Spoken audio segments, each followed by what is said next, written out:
Hello and welcome to filler form. I am Aleem Akhtar, sociology teacher at filler form. तो अभी हम लोग unit 4 कर रहे हैं जिसमें हम लोग अर्बन ट्रांसफॉर्मेशन कर रहे हैं। 2 मिनट वेट करते हैं, सारे लोग ज्वाइन कर लें, उसके बाद स्टार्ट करते हैं।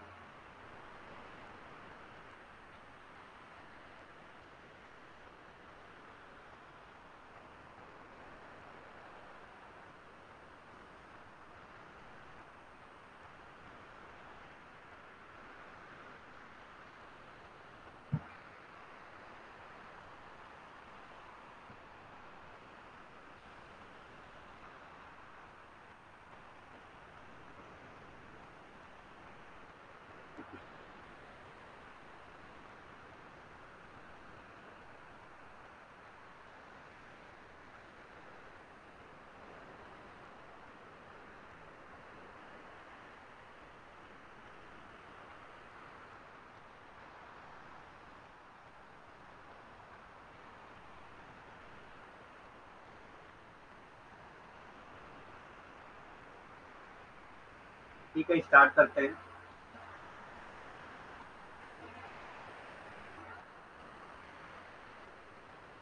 तो जिन्होंने अभी तक फिलर फॉर्म ज्वाइन नहीं किया है वो ज्वाइन कर लें, और मेरा रेफरल कोड अलीम 10 यूज कर सकते हैं, जिनसे उनको 10% एक्स्ट्रा डिस्काउंट मिल जाएगा। ALEEM स्पेस नहीं देना है आपको, 10। 10% एक्स्ट्रा डिस्काउंट इससे मिल जाएगा आपको। तो जिन्होंने भी अभी तक ज्वाइन नहीं किया है वो ज्वाइन कर सकते हैं। सो आज हम लोग अर्बन ट्रांसफॉर्मेशन पार्ट 2 करने वाले हैं, जो कि लास्ट पार्ट होगा। और यूनिट 4 आज कंप्लीट करेंगे हम लोग। तो देखते हैं आगे। तो सबसे पहले आता है घेटो। घेटो से रिलेटेड कॉन्सेप्ट कई बार एग्जाम में पूछे गए हैं, और 2020 के बाद बहुत क्वेश्चन पूछे गए हैं घेटो से related. A ghetto is an area in which a group of people with the same religion or nationality, etc. The people in ghettos are mostly poor. तो गेटो क्या है? एक एरिया, एक ऐसा एरिया है जहाँ पे ग्रुप ऑफ पीपल होते हैं, उनका रिलीजन सेम होता है या नेशनलिटी सेम होती है। तो यहाँ पे देखिए, a group of people living in an area which have same religion और नेशनलिटी, या तो उनकी नेशनलिटी सेम होगी या उनका रिलीजन सेम होगा। ठीक। ज्यादातर घेटो शब्द जो है वो यहूदियों के लिए यूज किया जाता है, यानी कि हाँ, इसीलिए इसको घेटो कहा जाता है। ठीक, यहूदी बस्ती। देखिए यहाँ पे ट्रांसलेशन जो है वो यहूदी बस्ती का ही होता है, क्योंकि ये टर्म जो है ज्यादातर यहूदियों के लिए ही इस्तेमाल किया जाता है। The people in ghettos are mostly poor. Ghetto में जो पीपल होते हैं वो ज्यादातर क्या होते हैं? पुअर होते हैं। तो ये याद रखिएगा कि घेटो क्या है? एक ऐसा एरिया है जहाँ पे ग्रुप ऑफ पीपल्स रहते हैं जिनका सेम रिलीजन या सेम कंट्री से बिलोंग करते हैं, वो नेशनलिटी उनकी सेम होती है, और ये ज्यादातर पुअर होते हैं। ये ज्यादातर क्या होते हैं? पुअर होते हैं। एक यहूदी बस्ती एक ऐसा क्षेत्र है जिसमें एक ही धर्म या राष्ट्रीयता आदि के लोगों का एक समूह होता है। ठीक। तो एक ऐसा क्षेत्र है जिसमें एक ही धर्म या राष्ट्रीयता आदि लोगों का एक समूह होता है। ठीक। जो क्या है? हाँ, गेटो कहलाती है। और यहूदी बस्ती के लोग ज्यादातर गरीब होते हैं। यहूदी बस्ती के लोग ज्यादातर क्या होते हैं? गरीब होते हैं। ऐसी बस्तियां जहाँ पे लोग एक ही धर्म के, एक ही राष्ट्रीयता के लोग रहते हैं, उसको गेटो कहा जाता है। और गेटो जो है ऐसी जगह है जहाँ पे जो लोग रहते हैं वो ज्यादातर गरीब होते हैं। ठीक। The ghetto traces back to the medieval era, the Jewish immigrant colonies that have virtually disappeared from our modern cities to be replaced by other ghettos। ठीक। तो घेटो शब्द कहाँ से आया था? जब जेविस का इमिग्रेंट हुआ था तब ये घेटो शब्द आया था। इसीलिए ज्यादातर घेटो वर्ड जो है वो किससे जोड़ा जाता है? ज्यूज से जोड़ा जाता है। The ghetto traces back to the medieval era. Medieval era के टाइम पे ये हुआ था जब जेविस का इमिग्रेंट हुआ था। जेविस इमिग्रेंट कॉलोनीज बनी थी that have virtually disappeared from our modern cities, जो हमारी मॉडर्न सिटीज से डिसअपियर हो चुकी थी, to be replace by the other ghettos. उनको किससे रिप्लेस किया गया था? अदर गेटोज से रिप्लेस किया गया। लुइस रेथ ने बात किया है गेटो की। तो कई बार एग्जाम में पूछा जाता है कि किसने बात किया है, तो लुइस रेथ ने बात किया है गेटो। ये याद रखिएगा आपको कि किसने बात किया है गेटो की? लुइस रेथ ने बात किया है गेटो। तो गेटो क्या है? इसको मेडिवल इरा के टाइम से ट्रेस बैक किया जाता है। ज़्यादातर ये किससे रिलेटेड होता है? जैविश इमिग्रेंट से रिलेटेड होता है। ज़्यादातर जैविश इमिग्रेंट से रिलेटेड होता है। ठीक, जिस कॉलोनियों में ये ऐसी कॉलोनीज हैं जिन्होंने मॉडर्न कॉलोनीज को रिप्लेस किया। ठीक, और इसकी बात किया है लुईस विट। घेटो मध्यकालीन युग में यहूदी आवासी उपनिवेशों का पता लगाता है। तो मध्यकालीन का शब्द है, ये कह सकते हैं मध्यकालीन समय का ये वर्ड है, जो हमारे आधुनिक शहरों से लगभग गायब हो गए थे। तो यहूदी बस्तियां जो है वो हमारे आधुनिक शहरों से गायब हो चुकी थी, जिन्हें अन्य यहूदी बस्ती द्वारा परिस्थापित किया जाना है। ठीक है, तो ये जो है दूसरी बस्तियों द्वारा ये परिस्थापित होती है, यानी कि उनको रिप्लेस किया जाता है। ठीक, लुईस विथ ने यहूदी बस्ती के बारे में बात की है। लुईस विथ ने यहूदी बस्ती के बारे में बात की है। तो ये कई बार एग्जाम में पूछा गया है कि किसने जो है गेटोस के बारे में बात किया है। तो गेटोस के बारे में बात किया है लुईस विथ। ठीक, जैसे एक ग्रुप ऑफ पीपल है, उसके सेम रिलीजन सेम कंट्री वाले लोग होते हैं, और ये ज़्यादातर गरीब होते हैं। ठीक, एक ही जगह पे रहते हैं, लेकिन ये ज़्यादातर गरीब होते हैं और वहीं पे ही स्लम्स वगैरह बना के रहते हैं। ठीक, तो ऐसे लोगों को क्या कहा जाता है? ऐसी कॉलोनीज को क्या कहा जाता है? गेटो कहा जाता है। ठीक,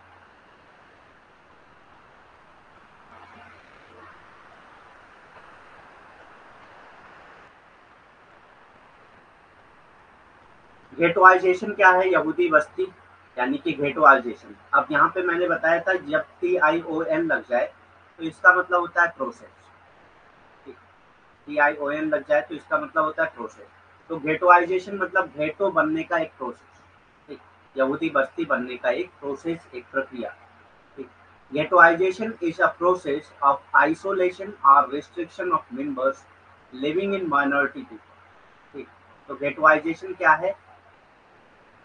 एक प्रोसेस है, प्रोसेस ऑफ आइसोलेशन मतलब अलग थलग होना, और restriction of member living in minority group, या ऐसे अ, ऐसे मेंबर का रिस्ट्रिक्शन जो माइनॉरिटी ग्रुप में रहते हैं। ठीक, जो माइनॉरिटी हो जो होते हैं उनका उनके लिए जो रिस्ट्रिक्शंस हैं उससे भी गेटवाइजेशन उसे भी कहा जा सकता है। They are formed mostly based on social and economic pressure. ये ज़्यादातर क्यों बनते हैं? सोशल और इकोनॉमिक प्रेशर की वजह से बनते हैं। या तो सोशल कॉज होगा, मतलब कुछ ऐसे सोशल प्रॉब्लम क्रिएट होती हैं जिनकी वजह से वो वहाँ से मूव करके दूसरी जगह पे अपनी बस्ती बना लेते हैं, या इकोनॉमिक प्रेशर की वजह से, गरीबी की वजह से लोग जो है दूसरी जगह पे जाके अपनी एक बस्ती बना लेते हैं। ठीक, तो ये दोनों तरीके से हो सकती है। They are formed mostly based on social and economic pressure. ये ज़्यादातर सोशल और इकोनॉमिक प्रेशर के जरिए ही बनती है। ठीक, गेटवाइजेशन अल्पसंख्यक समूह में रहने वाले सदस्यों को अलगाव, सदस्यों का अलगाव। ठीक, तो अल्पसंख्यक समूह में रहने वाले जो सदस्य हैं उनका अलगाव या प्रतिबिंब की एक प्रक्रिया है, या प्रतिबंध की एक प्रक्रिया, या प्रतिबंध की एक प्रक्रिया है। वे ज्यादातर सामाजिक और आर्थिक दबावों के आधार पर बनते हैं। ये ज्यादातर सामाजिक और आर्थिक दबावों के आधार पर ही बनते हैं। ठीक, तो या तो सामाजिक दबाव होता है उनके ऊपर तो वो जाके दूसरी जगह अपनी बस्ती बसा लेते हैं।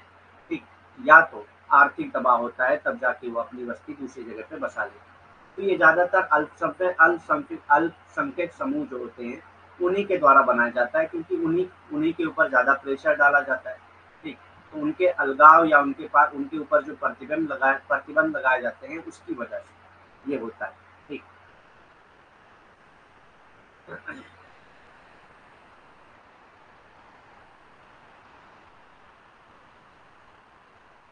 एथनिक एनक्लेव्स, जातीय एनक्लेव्स क्या होते हैं? एथनिक एनक्लेव्स या जातीय एनक्लेव्स क्या होते हैं? एनक्लेव्स नाम आपने सुना होगा, कई जगह पे लिखा हुआ पाया होगा आपने, कि जहाँ पे मतलब एक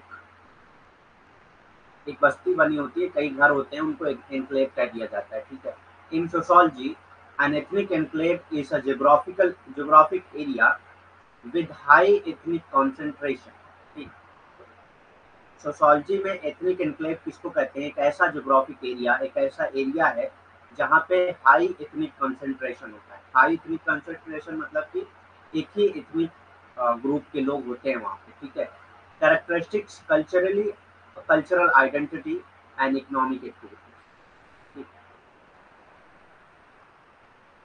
तो उनकी कल्चरल आइडेंटिटी सेम होती है या इकोनॉमिक एक्टिविटीज जो है वो सेम होती है। ऐसी जगह पे जो लोग रहते हैं उसको एथनिक एनक्लेव कहा जाता है। समाजशास्त्र में एक जातीय परिक्षेत्र उस जातीय एकाग्रता, विशिष्ट सांस्कृतिक पहचान और आर्थिक गतिविधि वाला एक भौगोलिक क्षेत्र है।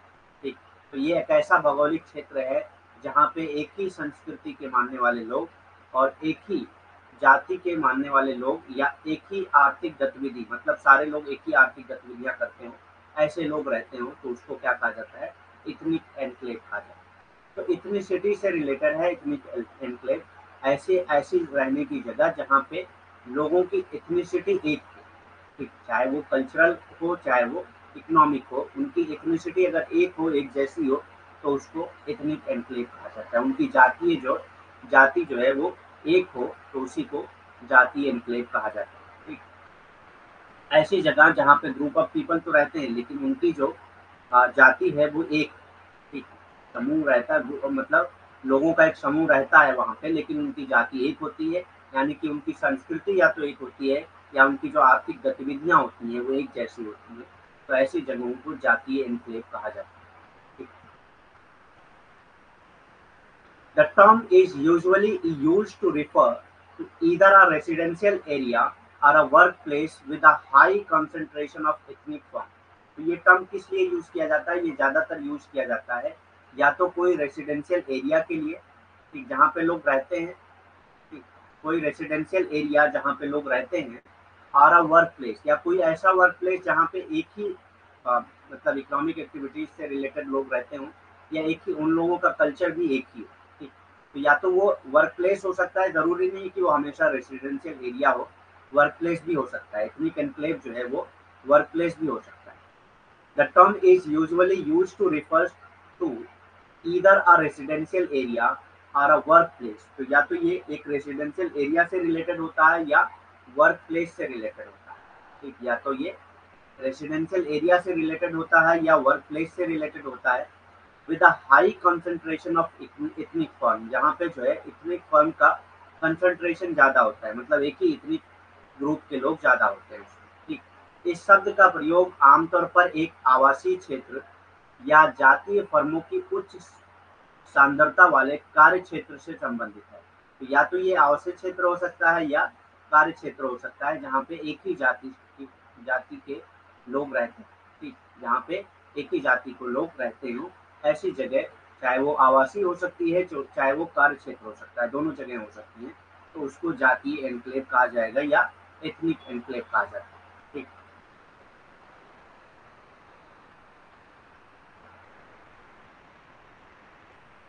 सिग्निफिकेंस, महत्व क्या है एथनिक एनक्लेव का? अब एथनिक एनक्लेव का महत्व क्या है या सिग्निफिकेंस क्या है? Ethnic enclaves assist member in achieving economic mobility. Economic mobility achieve करने के लिए ये मेंबर को मदद करता है।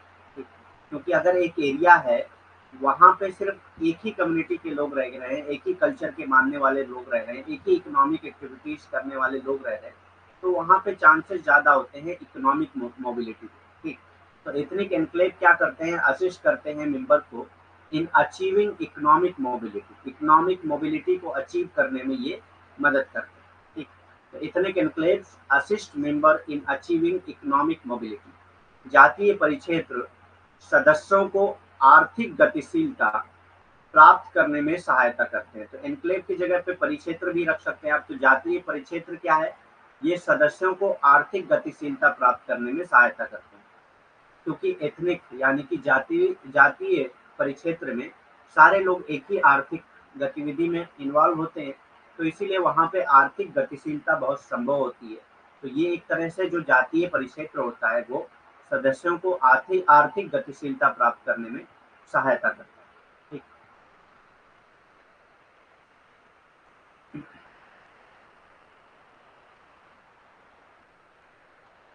नेक्स्ट है enclaves create an alternative labour market. Enclaves क्या करता है? दूसरा काम क्या है एनक्लेव्स का?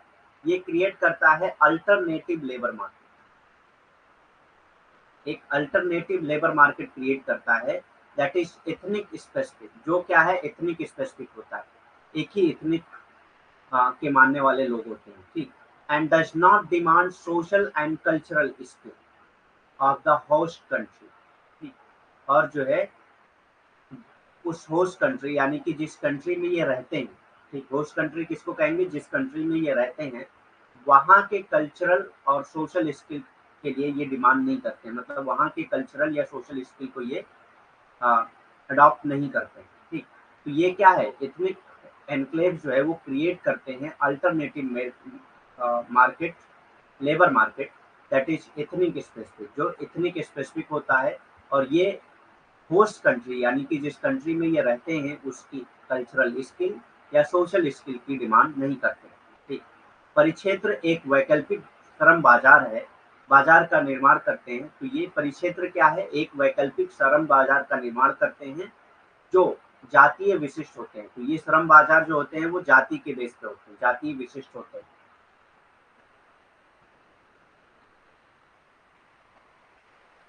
क्लास के अलावा मैंने बोला था अरिहंत की, आप जो है देखिए अब 2 महीने चूंकि बचे हैं आपके पास, अरिहंत की एक बुक आती है previous year solve question paper, तो उसमें आपके नीचे जो है वो उसमें एक्सप्लेनेशन दिया होता है, उसमें एक्सप्लेनेशन दिया होता है, तो क्वेश्चन के साथ साथ आप एक्सप्लेनेशन भी पढ़िए, ठीक।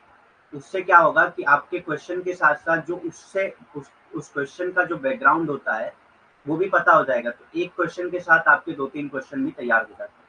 तो अगर आप वो बुक पूरी पढ़ लेते हैं तो ज़्यादातर चांसेस होते हैं कि जेआरएफ आपके हो जाएंगे। उसकी वजह ये कि प्रीवियस ईयर क्वेश्चन से बहुत सारे क्वेश्चन पूछे जाते हैं। आप कभी भी किसी भी टाइम का पेपर उठा के देख लीजिए और प्रीवियस ईयर क्वेश्चन पेपर उठा के देख लीजिए, ज़्यादातर क्वेश्चन जो है वो प्रीवियस ईयर क्वेश्चन से पूछे जाते हैं, ठीक। बाकी जो हम लोग पीडीएफ दे रहे हैं वो पढ़िए, वो बेस्ट है, ठीक। पीडीएफ जो है वो आपके पूरे सिलेबस को कवर करती है, जो भी क्वेश्चन पूछे जाते हैं उन सारे क्वेश्चंस को कवर करती है। आप जब पढ़ेंगे प्रीवियस ईयर पेपर पढ़ेंगे, पीडीएफ पढ़ने के बाद अगर आप प्रीवियस ईयर पेपर पढ़ेंगे तो आपको ये अंदाजा होगा कि ये सारी चीज़ें जो है पीडीएफ में ही है, ठीक। तो एक तो पीडीएफ, एक प्रीवियस ईयर क्वेश्चन पेपर आप ले लीजिए, वैसे हम लोग कराएंगे लेकिन उसमें मैं सिर्फ आपको इसलिए कह रहा हूँ कि आपको एक्सप्लेनेशन में वहाँ पे जो दिया होता है एक्सप्लेनेशन, उससे आपको बहुत हेल्प मिल जाएगी, ठीक। जैसे अगर किसी बुक के बारे में पूछता है क्वेश्चन में, तो वो नीचे जो एक्सप्लेनेशन होता है वो उसमें ये भी लिखा होता है कि इस बुक में उन्होंने किस चीज़ की बात की, ठीक। तो उससे क्या होता है कि अगर नेक्स्ट टाइम बुक बुक में क्या चीज़ की बात की है वो पूछा जाए तो आप उसका आंसर कर सकते हैं आराम से। तो वो बुक ले लीजिए और उससे क्वेश्चन के साथ साथ जो एक्सप्लेनेशन है उसको छोड़िए मत, उसको पूरी डिटेल में पढ़िए, ठीक। बाकी और कहीं से पढ़ने की उतनी ज़रूरत है नहीं, क्योंकि ऑलरेडी आप 2 घंटे यहाँ पे पढ़ रहे हैं। अगर वो 1 घंटे भी देते हैं आप प्रीवियस ईयर पेपर को, क्योंकि 1 घंटे तो लग ही जाते हैं, 1 से 1.5 घंटे तो लग ही जाएंगे एक पेपर पढ़ने में, तो उतना इनफ है। बाकी फर्स्ट पेपर में ज़्यादा मेहनत करिए, क्योंकि फर्स्ट पेपर में क्वेश्चन ज़्यादातर जो है जो बच्चे होते हैं वो फर्स्ट पेपर में उतना स्कोर नहीं कर पाते, सेकंड में तो कर ही लेते हैं, अपना सब्जेक्ट होता है। फर्स्ट पेपर में एटलीस्ट आपके 35 क्वेश्चन जो है वो कवर होने चाहिए। 35 क्वेश्चन आपके कवर हो जाते हैं तो आपको बहुत अच्छा बेनिफिट मिलता है, क्योंकि 70 मार्क्स आपको यहीं से मिल जाते हैं और यहीं से ज़्यादातर आपके मार्क्स कम होते हैं। सोशोलॉजी में आप 80-90 क्वेश्चन भी कर लेंगे ना, अगर यहाँ पे नहीं कर पाएंगे तो वो आपका स्कोर कम हो जाता है, ठीक।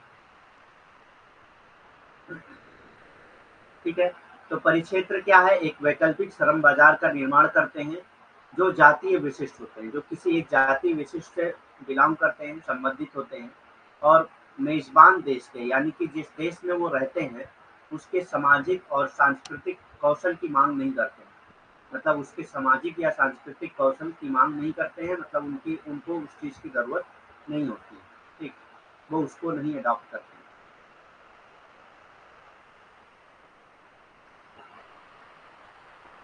Academic inquiry of ethnic enclaves begins with नीट विल्सन, ठीक। तो एकेडमिक एथनिक एनक्लेव की जो है पहली बार इंक्वायरी किसने की थी, एकेडमिक इंक्वायरी मतलब इसके बारे में रिसर्च करना या इसके बारे में जानने की कोशिश करना, ये पहली बार किसने किया था? नीथ विल्सन ने किया था। तो ये नाम याद रखिएगा कि एथनिक एन्क्लेव के बारे में किसने स्टडी की थी सबसे पहले? Neith Wilson and Alejandro Portes. ठीक, एलेजेंड्रो पोर्स ने की थी और इनकी स्टडी थी क्या? Immigrant enclave formed by Cubans in Miami. ठीक, तो एक इमिग्रेंट इनक्लेव बना हुआ था जो किसने बनाया था? क्यूबन इन मियामी। इसकी स्टडी इन दोनों ने किया था, नीथ विल्सन एंड एलेजेंड्रो पोर्ट्स ने किया था। ठीक, तो ये दोनों नाम आपको याद होना चाहिए इथनिक इनक्लेव से रिलेटेड।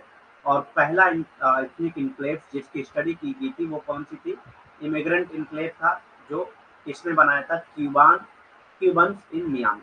ठीक, क्यूबन्स ने बनाया था मियामी में। ठीक, मियामी में क्यूबन्स द्वारा घटित अप्रवासी एन्क्लेव के केनेथ विल्सन और एलेजेंड्रो पोर्स के अध्ययन के साथ जातीय परिक्षेत्र की एकेडमिक जांच शुरू हुई। तो सबसे पहले जो है इन लोगों ने ही एथनिक एन्क्लेव यानी कि जातीय परिक्षेत्र की स्टडी करना शुरू किया था, उसका अध्ययन करना शुरू किया गया था।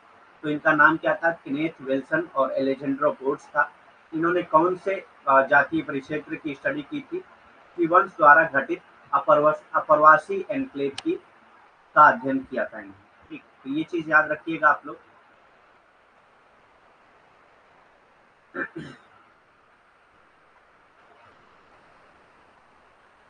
मिडिल क्लास, मध्य वर्ग का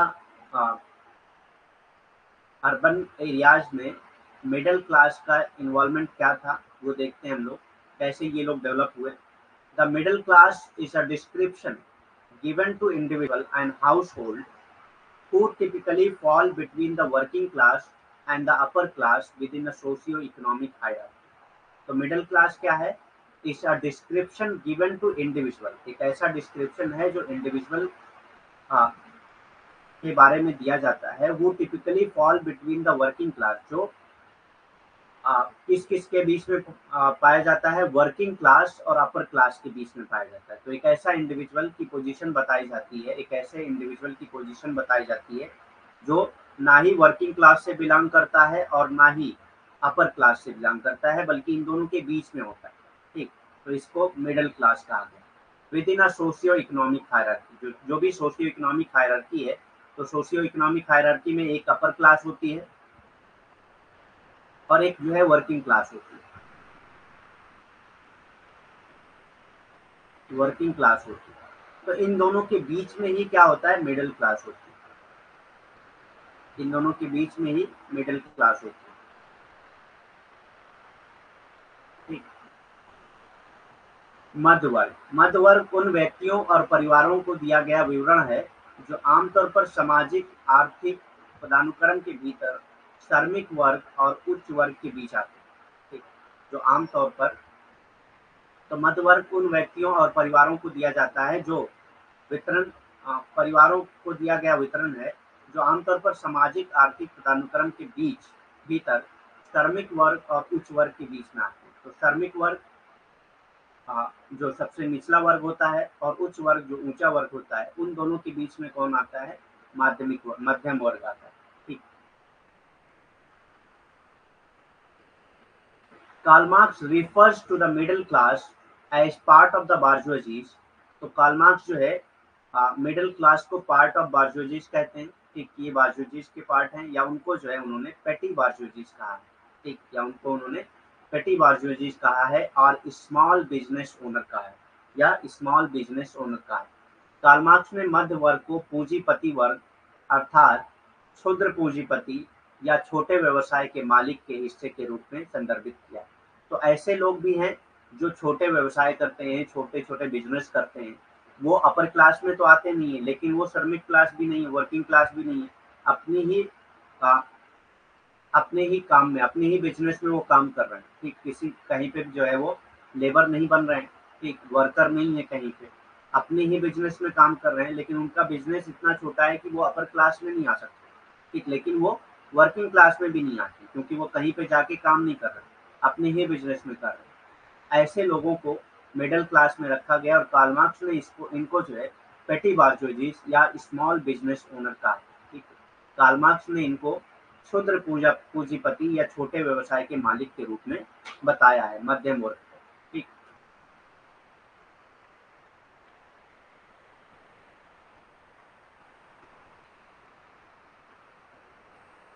डिवीजन ऑफ मिडिल क्लास, मध्यम वर्ग का विभाजन कैसे होता है? तो मध्यम वर्ग का जो विभाजन है वो सबसे पहले आता है commercial middle class. Commercial middle class यानी कि वही आ जाएंगे जो छोटे मोटे बिजनेस ओनर होते हैं, जो बहुत छोटा उनका बिजनेस होता है, अपर क्लास में नहीं आ सकते, लेकिन वो वर्किंग क्लास में भी नहीं आते, तो वो ऐसे लोग होते हैं जो व्यापार करते हैं, व्यापारिक मध्यम वर्ग होते हैं। ठीक। व्यापारिक मध्यम वर्ग मतलब जिनके पास छोटे बिजनेस होते हैं, ठीक, छोटे व्यवसाय होते हैं, ऐसे लोगों को कमर्शियल मिडिल क्लास में रखा गया है या व्यापारिक मध्यम वर्ग में रखा गया है। दूसरा आता है लैंडेड मिडिल क्लास, उत्तरा मध्यम वर्ग। ठीक। लैंडेड मिडिल क्लास यानी कि जिनके पास लैंड होता है लेकिन इतना नहीं होता है कि वो अपर क्लास में आ जाए। ठीक। लैंड होता है, बहुत कम होता है, स्मॉल अमाउंट लैंड होता है, लेकिन वो अपने ही लैंड पे काम कर रहे होते हैं, कहीं पे वो लेबर नहीं कर, कहीं पे वो लेबर नहीं बने हुए होते हैं, वर्कर नहीं बने हुए होते हैं, तो ऐसे लोगों को लैंडेड मिडिल क्लास कहा जाता है, उत्तरा मध्यम वर्ग कहा जाता है। ठीक। इंडस्ट्रियल मिडिल क्लास यानी कि औद्योगिक मध्यम वर्ग। इंडस्ट्रियल मिडिल क्लास यानी कि औद्योगिक तो जो इंडस्ट्री में मिडिल क्लास है, चाहे वो मैनेजरियल पोस्ट पे हैं या किसी ऐसी ऊंची पोस्ट पे हैं, हालांकि वो ओनर नहीं है, वो कैपिटलिस्ट में नहीं आते हैं, लेकिन वो वर्कर भी नहीं है, तो ऐसे लोगों को इंडस्ट्रियल मिडिल क्लास में रखा गया है। नेक्स्ट आता है एजुकेटेड मिडिल क्लास। एजुकेटेड यानी कि शिक्षित मध्यम वर्ग जो होते हैं। ठीक। तो शिक्षित मध्यम वर्ग कौन हो सकते हैं? जैसे कि प्रोफेसर, इंजीनियर, प्रोफेसर हो गए, इंजीनियर हो गए और डॉक्टर हो गए, या लॉयर हो गए। तो ये सारे लोग किस में आ जाएंगे? ये एजुकेटेड मिडिल क्लास में आ जाएंगे। ठीक। ये एजुकेटेड मिडिल क्लास में आ जाएंगे जिन्होंने शिक्षा के जरिए, एजुकेशन के जरिए अपना वर्किंग क्लास से अपना स्टेटस हाई किया, जिन्होंने एजुकेशन के जरिए अपना स्टेटस हाई किया हो, ऐसे लोग जो है एजुकेटेड मिडिल क्लास में आ जाते हैं। ठीक। शिक्षित मध्यम वर्ग, और भी लोग आ जाएंगे जो भी एजुकेशन से रिलेटेड, जैसे ब्यूरोक्रेट्स लोग आ जाएंगे, ब्यूरोक्रेट्स भी आ जाएंगे इसमें। ठीक। तो ये सारे लोग शिक्षित मध्यम वर्ग यानी कि एजुकेटेड मिडिल क्लास में आते हैं। इसके बाद नेक्स्ट कॉन्सेप्ट आता है गेटेड कम्युनिटीज। एक मिनट हम लोग देखते हैं।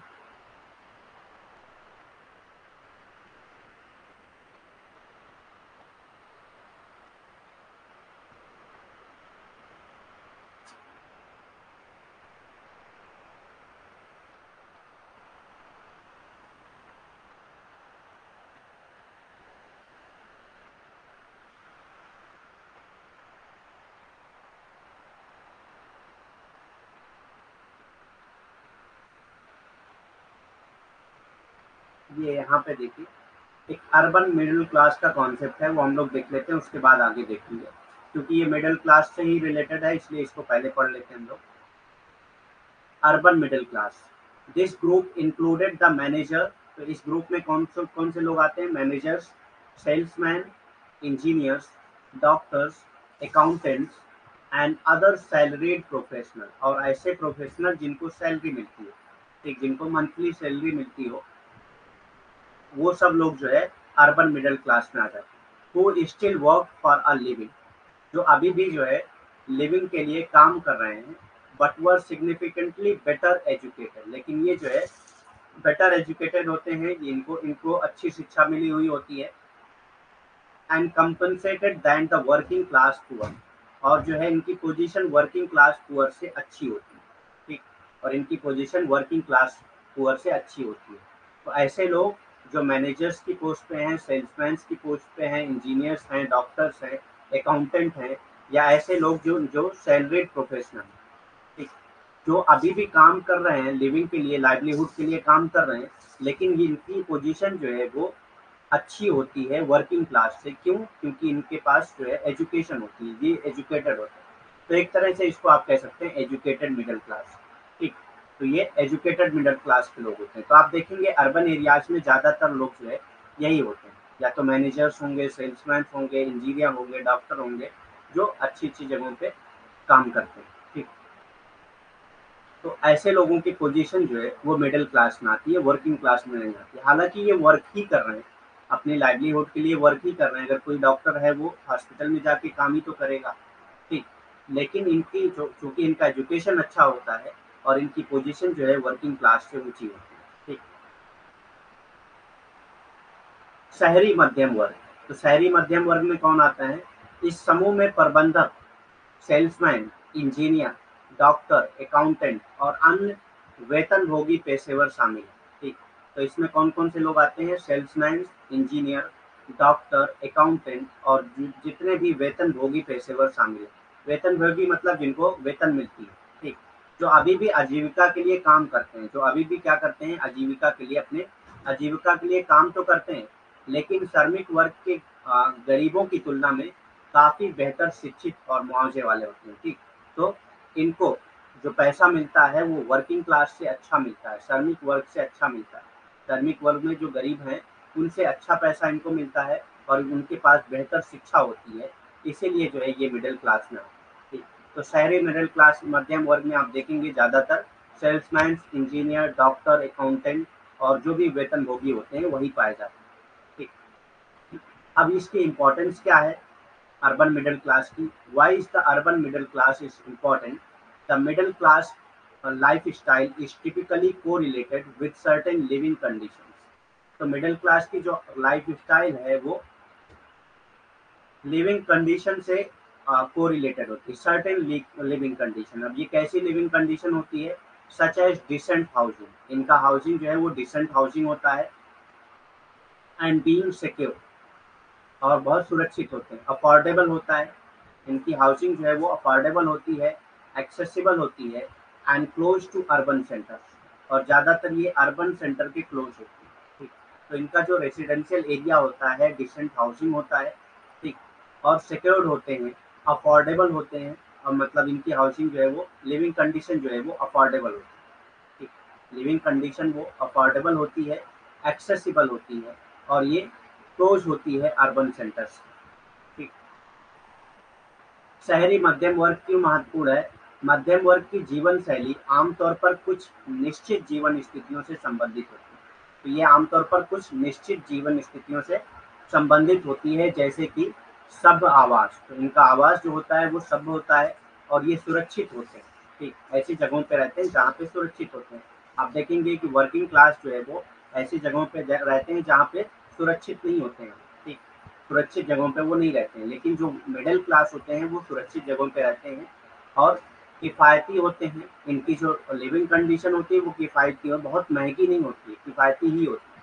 सुलभ और शहरी केंद्र के करीब होते हैं। ठीक, सुलभ भी होता है और शहरी केंद्र के करीब भी होता है। ठीक, तो ज़्यादातर जो वर्किंग क्लास होती है वो शहरी केंद्र के करीब नहीं होते हैं, वो ज़्यादातर कहीं किनारे पे ही होते हैं। लेकिन जो मिडिल क्लास यानी कि मध्यम वर्ग है वो शहरी केंद्र के करीब ही होता है। ठीक, the urban middle class now constitute an important new market and a major source of revenue for local and global companies. तो अर्बन मिडिल क्लास ने जो है एक नई मार्केट क्रिएट कर दिया। ठीक, क्योंकि इनकी लाइफ स्टाइल वर्किंग क्लास से थोड़ा अच्छी होती है, थोड़ा ये अपनी लाइफ स्टाइल को चेंज करना चाहते हैं, अपनी पोजीशन अच्छी करने के लिए अच्छी लाइफ स्टाइल जीना चाहते हैं। हालांकि ये कैपिटलिस्ट क्लास की तरह नहीं जी पाते हैं, लेकिन फिर भी अपनी एक अच्छी लग्जरियस लाइफ जीना चाहते हैं। तो इन्होंने एक नई मार्केट क्रिएट कर दिया। ठीक, नई मार्केट क्रिएट किया है, जिसकी वजह से ये एक रेवेन्यू का सोर्स बन गया है। एक रेवेन्यू का सोर्स बन गया है किसके लिए? लोकल और ग्लोबल कंपनीज के लिए। लोकल और ग्लोबल कंपनीज के लिए, क्योंकि इन्होंने जब अपनी लाइफ स्टाइल चेंज करना शुरू किया तो इनकी लाइफ स्टाइल से रिलेटेड जो भी थिंग्स की ज़रूरत थी उसकी डिमांड बढ़ गई।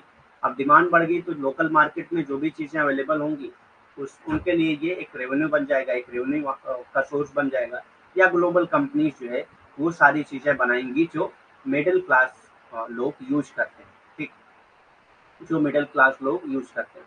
शहरी मध्यम वर्ग अब एक महत्वपूर्ण नया बाजार और स्थानीय और वैश्विक कंपनियों के लिए राजस्व का एक प्रमुख स्रोत है। ठीक, तो शहरी मध्यम वर्ग ने एक नया बाजार शुरू कर दिया है, ठीक, एक नया बाजार सिस्टम, बाजार प्रणाली शुरू कर दी है। क्यों? क्योंकि ये चाहते थे कि एक अच्छी लग्जरियस लाइफ जीना, ठीक, और जिसकी वजह से मतलब वर्किंग क्लास की तरह नहीं जीना चाहेंगे ना ये, क्योंकि इनके पास थोड़ा सा पैसा ज़्यादा हो गया है, ठीक। तो इसीलिए क्या करेंगे, ये थोड़ा सा अपनी लाइफ स्टाइल में चेंज लाएंगे, और लाइफ स्टाइल में चेंज लाएंगे तो वो सारी चीज़ें मार्केट में मिलना ज़रूरी है, बाजार में मिलना ज़रूरी है। तो एक नई बाजार की स्थापना इन्होंने की, जिससे किसको फ़ायदा हो रहा है, स्थानीय या वैश्विक कंपनियां जो हैं उनको फ़ायदा हो रहा है, उनके लिए एक राजस्व का स्रोत बन गया है, ठीक, उनके लिए ये राजस्व का स्रोत बन गया है, ठीक। अब देखते हैं आगे।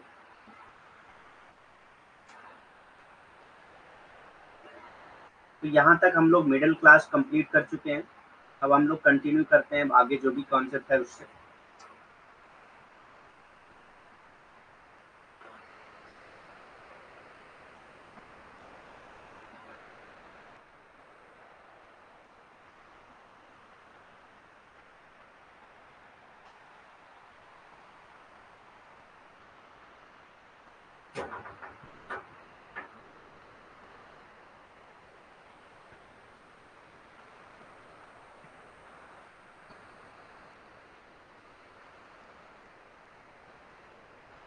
ठीक। तो यहाँ तक हम लोग पढ़ चुके थे डिवीजन ऑफ मिडिल क्लास। उसके बाद हम लोग देखते हैं गेटेड कम्युनिटीज, गेटेड समुदाय, ठीक। तो आपने देखा होगा शहरों वगैरह में बहुत सारी ऐसी कॉलोनीज होती हैं जहाँ पे गेट लगे हुए होते हैं। उन्हीं गेट लगे हुए कॉलोनीज को ही गेटेड कम्युनिटीज कहा जाता है, गेटेड समुदाय कहा जाता है। Gated communities are residential areas. तो गेटेड कम्युनिटीज क्या है? रेसिडेंशियल एरियाज हैं, मतलब रहने की जगह हैं, विद रिस्ट्रिक्टेड एक्सेस, जहाँ पे हर कोई नहीं जा सकता। एक रिस्ट्रिक्शन होता है, आप देखेंगे कि वहाँ के गेट पे जो है एक गेट कीपर बैठा होता है, ठीक, जो क्या करता है, सारे लोगों को एक्सेस नहीं देता है उस कॉलोनीज की, उस कम्युनिटी में जाने की, ठीक। तो आप वहाँ पे नहीं जा सकते, हर कोई वहाँ पे नहीं जा सकता। एक रिस्ट्रिक्शन, रिस्ट्रिक्टेड एक्सेस होता है वहाँ पे, in which normally public spaces are privatised, जहाँ पे जो है पब्लिक स्पेसेस जो है वो प्राइवेटाइज होते हैं, ठीक, वहाँ पे हर कोई नहीं जा सकता, ठीक। They are security development.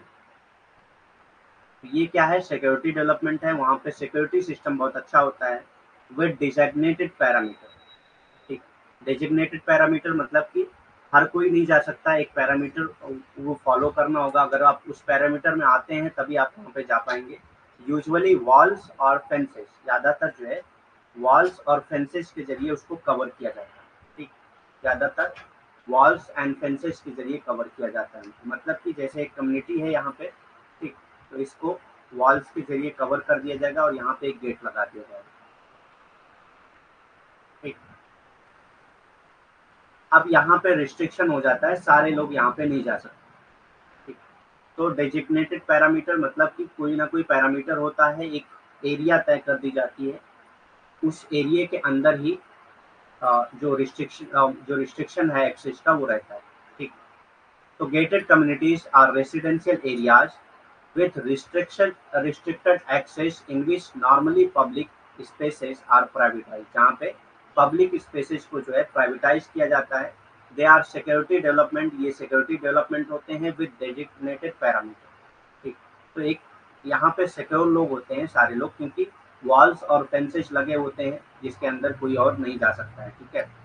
Gated समुदाय प्रतिबंधित पहुंच वाले आवासीय क्षेत्र होते हैं, मतलब यहाँ पे हर कोई नहीं जा सकता है, प्रतिबंधन होता है, ठीक।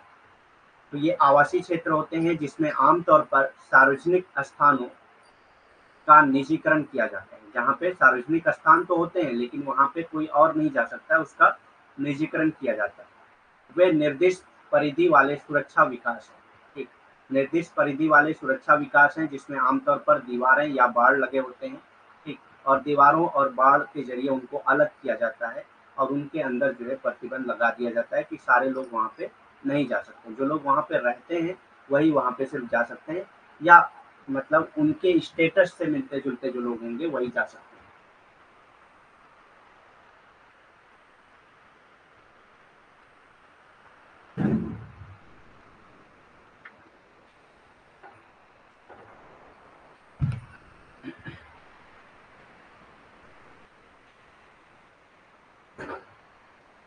Causes of gated communities. अब गेटेड कम्युनिटीज की वजहें क्या हैं, किस वजह से गेटेड कम्युनिटीज का डेवलपमेंट होता है। गेटेड समुदाय के कारण क्या होते हैं। स्ट्रक्चरल कॉजेज, सबसे पहले आता है स्ट्रक्चरल कॉजेज। संरचनात्मक कॉजेज, सबसे पहला कॉज है गेटेड कम्युनिटीज का स्ट्रक्चरल कॉजेज। दूसरा क्या है, फियर ऑफ क्राइम। अब वहां पे लोग जो रहते हैं वो डरते हैं अपराध से, क्योंकि आसपास जो अपराध हो रहे हैं उसकी वजह से डरते हैं। तो ऐसे लोग जो है एक क्या बना लेते हैं, कॉलोनीज बना लेते हैं जहाँ पे गेट लगे हुए होते हैं और वहाँ पे सिक्योरिटी प्रोवाइड की जाती है फेंसेज वॉल्स के जरिए। ठीक, बाढ़ या मतलब दीवारों के जरिए उसको कवर कर लिया जाता है, तो वहाँ पे क्राइम करना इम्पॉसिबल हो जाता है, क्योंकि जो भी जाएगा वो गेट की तरफ से जाएगा और गेट की तरफ से सारे लोगों को जाना अलाउ नहीं होता है। ठीक, तो क्राइम के डर से अगर किसी एरिया में बहुत ज़्यादा क्राइम होता है तो वहाँ पे कुछ जो अच्छी पोजीशन वाले लोग होते हैं वो एक तरह से गेटेड कम्युनिटीज का निर्माण करने लगते हैं। ठीक, तो फियर ऑफ क्राइम एक रीजन है गेटेड कम्युनिटीज का। अपराध के डर से भी गेटेड कम्युनिटीज का डेवलपमेंट होता है। Search for a better life style, एक बेटर लाइफ स्टाइल के लिए, क्योंकि वहाँ पे वो जो कम्युनिटीज होती हैं वो अच्छी लाइफ स्टाइल से रिलेटेड होती हैं और अच्छे स्टेटस वाले लोग ही वहाँ पे रहते हैं। कॉलोनीज वगैरह में ज़्यादातर अच्छे स्टेटस वाले लोग रहते हैं, तो बेहतर लाइफ स्टाइल के लिए भी लोग वहाँ पे जाके रहते हैं। ठीक, बेहतर जीवन शैली की तलाश करने के लिए भी लोग वहाँ पे जाकर रहते हैं। ठीक, ताकि उनकी जीवन शैली अच्छी हो, ठीक, बेहतर हो। Search for better life style, तो ये रिपीट हो गया है। ठीक, तो बेटर लाइफ स्टाइल के सर्च में भी ये लोग जाकर वहाँ पे रहते हैं गेटेड कम्युनिटीज। तो तीन वजहें हैं, एक तो स्ट्रक्चरल कॉज है, दूसरा फियर ऑफ क्राइम, तीसरा है search for better life style. संरचनात्मक कारण, अपराध का डर, बेहतर जीवन शैली की तलाश। ठीक, नेक्स्ट आता है अर्बन मूवमेंट यानी कि शहरी आंदोलन। अर्बन मूवमेंट यानी शहरी आंदोलन। Urban movement are social movement through which citizens attempt to achieve some control over their urban environment। ठीक, तो अर्बन मूवमेंट क्या है, एक ऐसा सोशल मूवमेंट है जिसके जरिए जो वहाँ के सिटीजन हैं वो कोशिश करते हैं कि अर्बन इन्वायरमेंट में कुछ कंट्रोल पा सके, अर्बन इन्वायरमेंट के ऊपर कुछ कंट्रोल पा सके, इस वजह से अर्बन मूवमेंट होता है। तो अर्बन मूवमेंट एक ऐसा सोशल मूवमेंट है जिसमें लोग इसलिए मूवमेंट करते हैं कि इसलिए सोशल मूवमेंट करते हैं कि अर्बन जो इन्वायरमेंट है उसमें थोड़ा बहुत कंट्रोल उनके ऊपर आ जाए। ठीक, शहरी आंदोलन सामाजिक आंदोलन है जिसके माध्यम से, शहरी आंदोलन एक ऐसा सामाजिक आंदोलन है जिसके माध्यम से नागरिक अपने शहरी वातावरण पर कुछ नियंत्रण हासिल करने का प्रयास करते हैं। तो अपने शहरी वातावरण पर कुछ नियंत्रण हासिल करने का प्रयास करते हैं। तो ये एक ऐसा सामाजिक आंदोलन है जिसके माध्यम से वहाँ के रहने वाले जो लोग हैं यानी कि वहाँ के जो नागरिक हैं वो वहाँ के शहरी वातावरण पर कुछ नियंत्रण हासिल करने के लिए ये इस तरह के आंदोलन करते हैं जिसको शहरी आंदोलन कहा जाता है। The urban environment comprises the built environment. Urban environment में क्या क्या चीजें आती हैं, बिल्ट इन्वायरमेंट ऐसा इन्वायरमेंट जो बनाया हुआ होता है। ठीक, the social fabrics of the city, social fabric of the city and the local political process, और वहाँ का जो लोकल पॉलिटिकल प्रोसेस होता है, तो इन सब पे कंट्रोल करने के लिए, अर्बन इन्वायरमेंट पे कंट्रोल करने के लिए सोशल मूवमेंट होता है। तो अर्बन इन्वायरमेंट होता क्या है, जो बिल्ट इन्वायरमेंट है या the social fabric of the city, जो सिटी का जो सोशल फैब्रिक होता है वो, या पॉलिटिकल प्रोसेस जो है उस जगह का जो पॉलिटिकल प्रोसेस है वो। ठीक, शहरी वातावरण में निर्मित वातावरण। ठीक, तो शहरी वातावरण में कौन कौन सी चीज आ जाती है शहरी वातावरण में, तो निर्मित वातावरण, शहर का सामाजिक ताना बाना।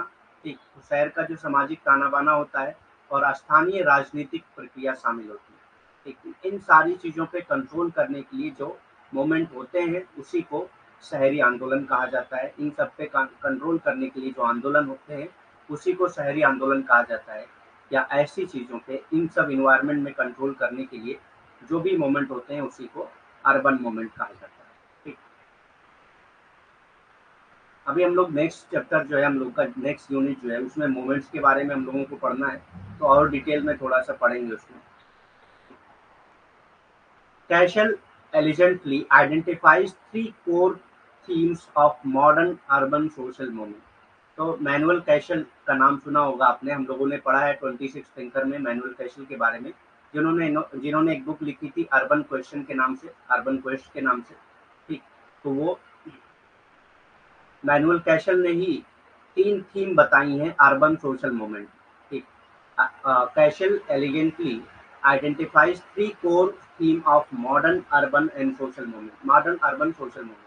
ठीक, मैनुअल कैशल ने आधुनिक शहरी सामाजिक आंदोलन के 3 मुख्य विषयों की शिष्टता से पहचान की।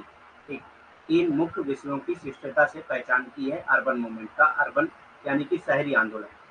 ठीक, तो सबसे पहले आता है कलेक्टिव कंजप्शन। कलेक्टिव कंजप्शन सामूहिक उपभोग, यानी कि जो कंजप्शन होता है वो कलेक्टिव कंजप्शन होता है, सामूहिक उपभोग होता है। ठीक, नेक्स्ट क्या है, defence of cultural territorial identities.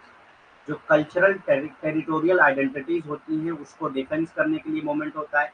ठीक, सांस्कृतिक क्षेत्रीय पहचान की रक्षा करने के लिए भी आंदोलन होता है, सांस्कृतिक क्षेत्रीय पहचान करने के लिए भी आंदोलन होता है। तो ये भी एक कारण है आंदोलन का, शहरी आंदोलन का या सोशल मूवमेंट का।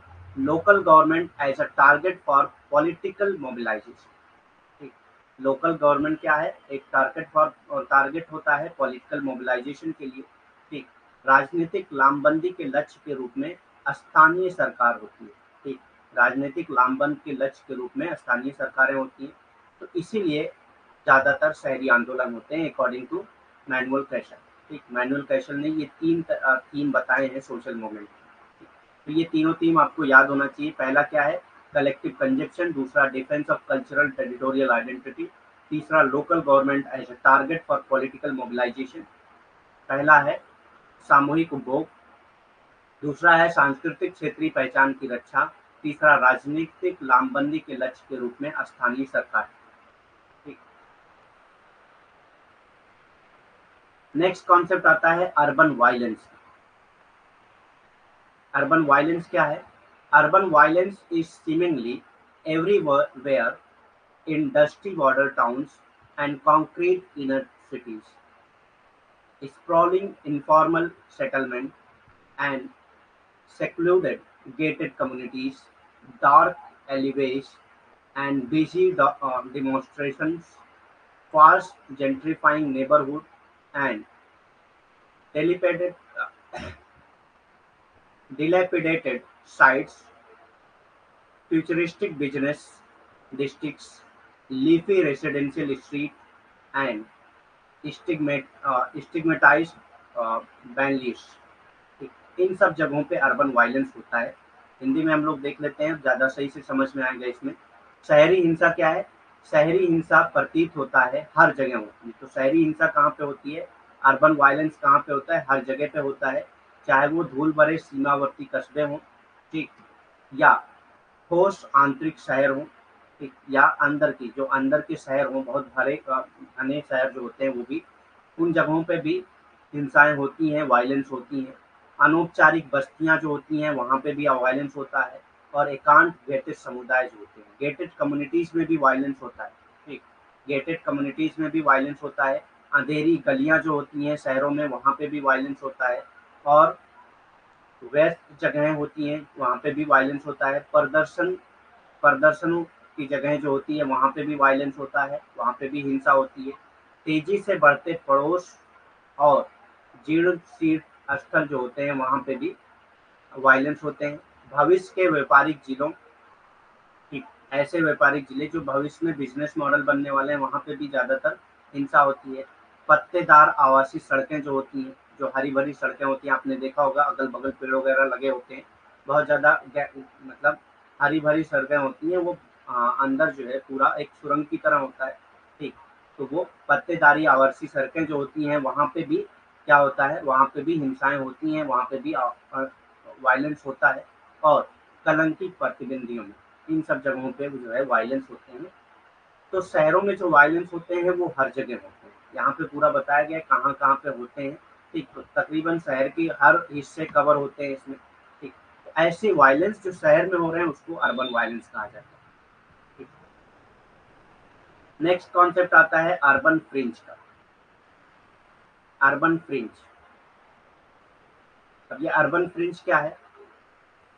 It is an area that situated between urban and rural system. एक ऐसा एरिया है जो अर्बन और रूरल सिस्टम के बीच में होता है। जैसे कि ये अर्बन एरिया है, क्योंकि ये डिसाइडेड है अर्बन एरिया में। हम लोगों ने कल कंडीशन पढ़ा था कि किसी एरिया को अर्बन एरिया डिसाइड करने के लिए क्या कंडीशन होना चाहिए। तो ये अर्बन एरिया है, ठीक। अब जरूरी थोड़ी है कि इसके बगल में जो एरिया है वो भी अर्बन हो सकता है कि वो सारी कंडीशन फुलफिल ना कर रहा हो, तो ये रूरल एरिया हो जाएगा, ठीक। रूरल एरिया, इसके बीच का जो ये हिस्सा है वो क्या कहलाएगा? अर्बन फ्रिंज कहलाएगा। It is an area that situated between urban and rural system. तो समझ में आ गया क्या होता है urban fringe? It is an area that situated between urban and rural system. Urban और रूरल सिस्टम के बीच में जो एरिया होता है उसी को अर्बन फ्रिंज कहा जाता है। The term urban fringe appeared for the first time. तो जो अर्बन फ्रिंज का टर्म है वो सबसे पहले किसने यूज किया था? Appeared for the first time in 1937। तो 1937 को पहली बार ये अपीयर हुआ था। कब? when T.L. Smith used it to signify the built-up area just outside the corporate limit of the city। तो कॉर्पोरेट और लिमिट ऑफ द सिटी के बाहर जो एरिया जो है बिल्टअप हुई है उनको सिग्निफाई करने के लिए टीएल स्मिथ ने अर्बन फ्रिंज का वर्ड यूज किया था। तो जनरली आपको ये समझना है कि अर्बन फ्रिंज का वर्ड सबसे पहले किसने यूज किया था? टीएल स्मिथ ने किया था। कब किया था? 1937 में किया था। इसलिए किया था जो बिल्टअप एरिया थी outside the corporate limit of the city. तो जो एक कोई भी सिटी होती है उसकी एक कॉर्पोरेट लिमिट होती है, एरिया डिसाइड होता है उसका, ठीक है। उस लिमिट के बाहर जो एक एरिया बिल्डअप हो रही थी उसको सिग्निफाई करने के लिए टीएल स्मिथ ने 1937 में अर्बन फ्रिंज वर्ड का इस्तेमाल किया, ठीक।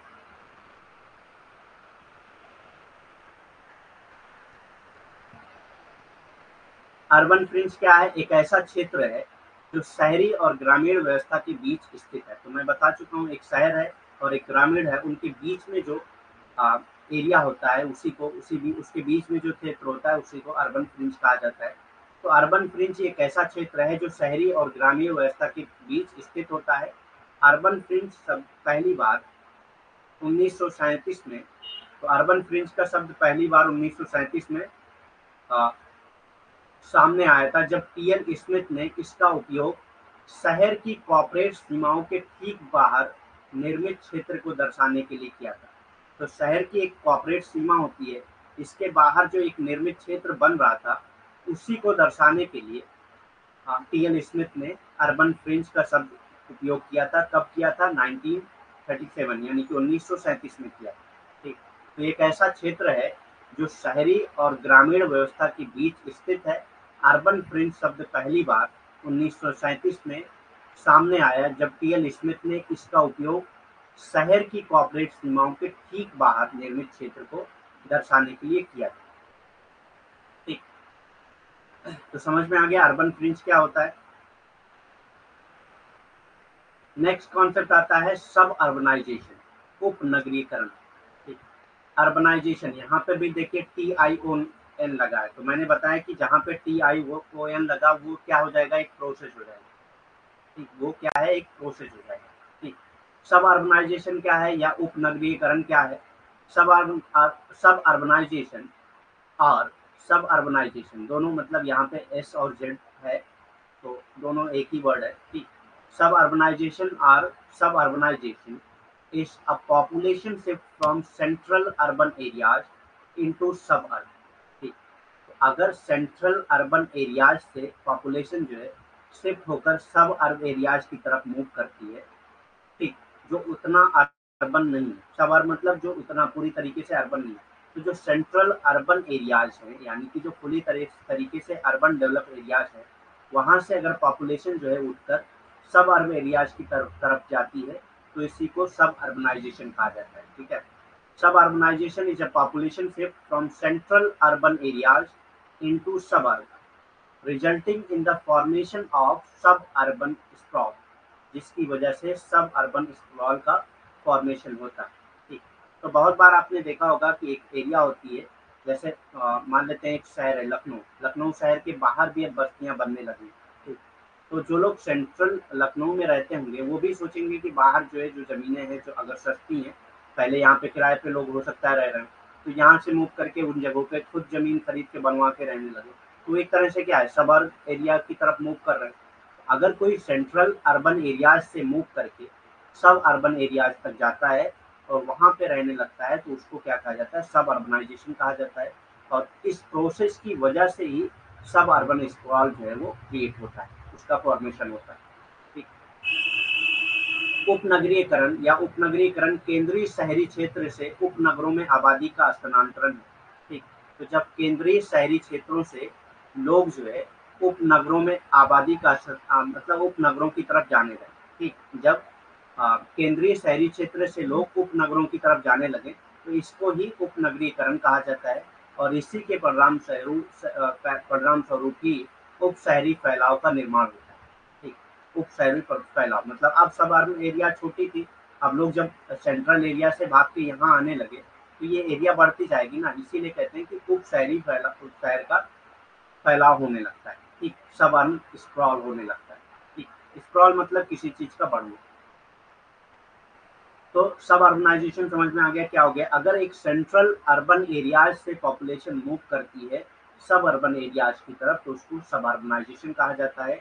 अगर एक केंद्रीय नगर से नगरीय क्षेत्र से लोग जो है उपनगरीय क्षेत्र की तरफ मूव करते हैं जाते हैं तो उसको उपनगरीकरण कहा जाता है। ठीक।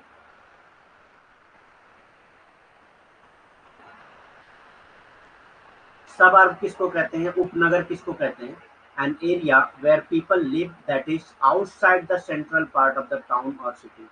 सबअर्ब क्या है, एक ऐसा एरिया है जो टाउन और सिटी के आउटसाइड होता है। जैसे ये सिटी है या टाउन है, ठीक, इसके आउटसाइड जो है सबअर्ब होता है।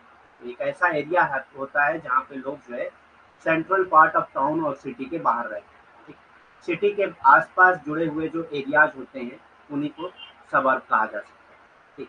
एक ऐसा क्षेत्र जहाँ लोग रहते हैं जो किसी कस्बे या क्षेत्र के मध्य भाग से बाहर होता है। ठीक। जो किसी कस्बे या क्षेत्र के मध्य भाग से बाहर होता है उसी को क्या कहा जाता है, उपनगर कहा जाता है। उपनगर क्या है, एक ऐसा क्षेत्र है जहाँ लोग रहते हैं जो किसी कस्बे या शहर के मध्य भाग से बाहर होता है। ठीक। और अगर लोग जो है शहरी क्षेत्र से यानी कि सेंट्रल शहर से सेंट्रल अर्बन एरियाज से सबअर्ब की तरफ जाते हैं तो उसको सबअर्बनाइजेशन कहा जाता है। अगर कोई जो है आ, मध्य शहरी क्षेत्र से उपनगर की तरफ जाता है तो उसको उपनगरीकरण कहा जाता है। समझ में आ गया दोनों क्या होता है, उपनगर या उपनगरीकरण।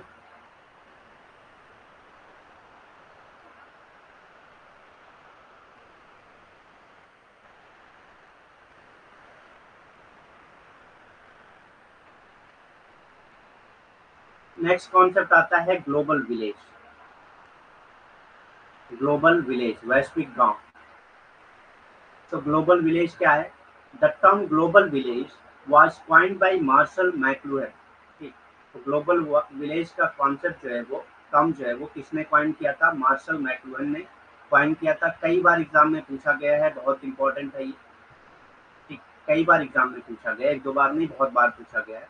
तो ग्लोबल विलेज का कॉन्सेप्ट जो है वो मार्शल मैकलुहन ने टर्म कॉइन किया था।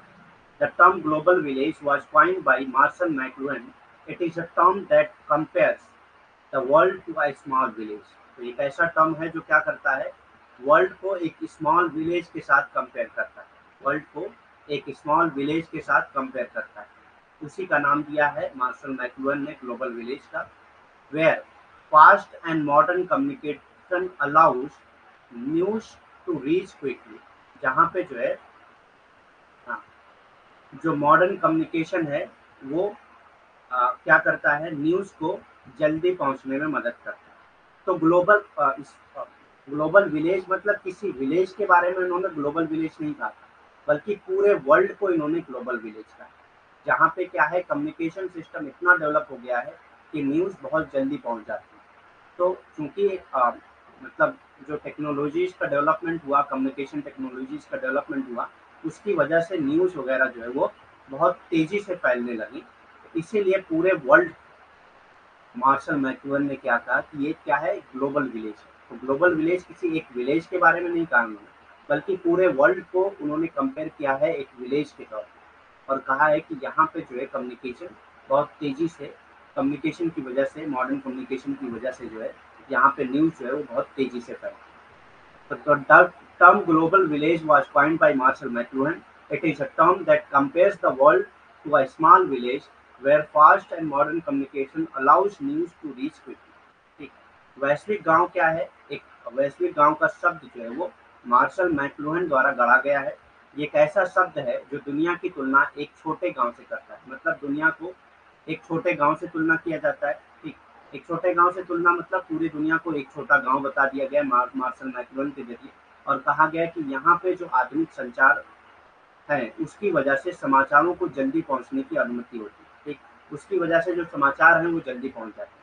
तो क्योंकि एक विलेज में क्या है, एक विलेज एक ऐसा छोटा एरिया होता है, एक गांव जो है छोटा एरिया होता है, वहां पे समाचार पहुंचाने के लिए बहुत जल्दी पहुंच जाएगा पूरे गांव में अगर समाचार पहुंचाना हो। तो इसीलिए उन्होंने पूरे वर्ल्ड को जो है वैश्विक गांव कह दिया।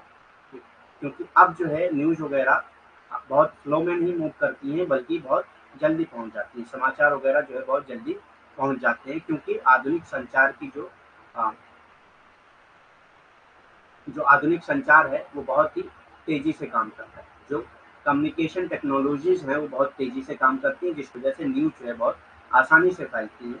इसीलिए इसको जो है उन्होंने ग्लोबल विलेज या वैश्विक गांव कहा है। ठीक, तो समझ में आ गया क्या होता है वैश्विक गांव या ग्लोबल विलेज।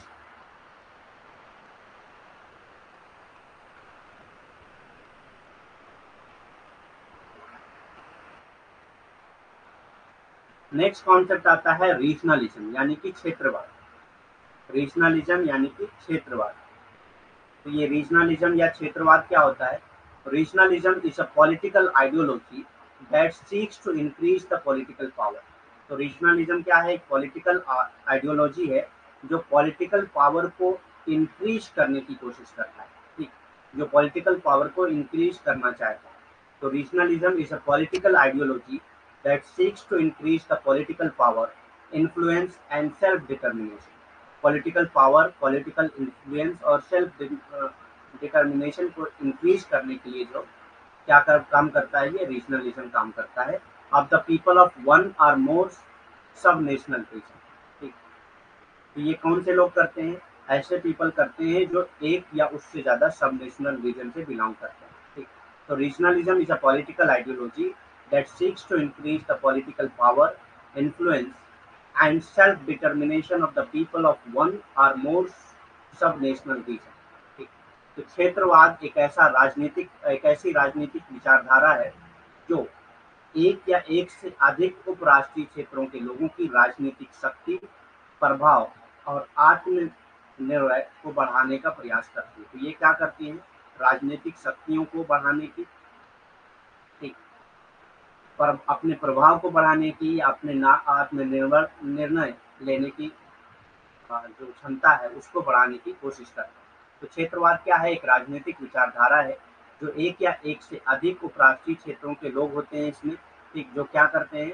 अपनी राजनीतिक शक्ति, प्रभाव और आत्मनिर्भर को बढ़ाने का प्रयास करते हैं।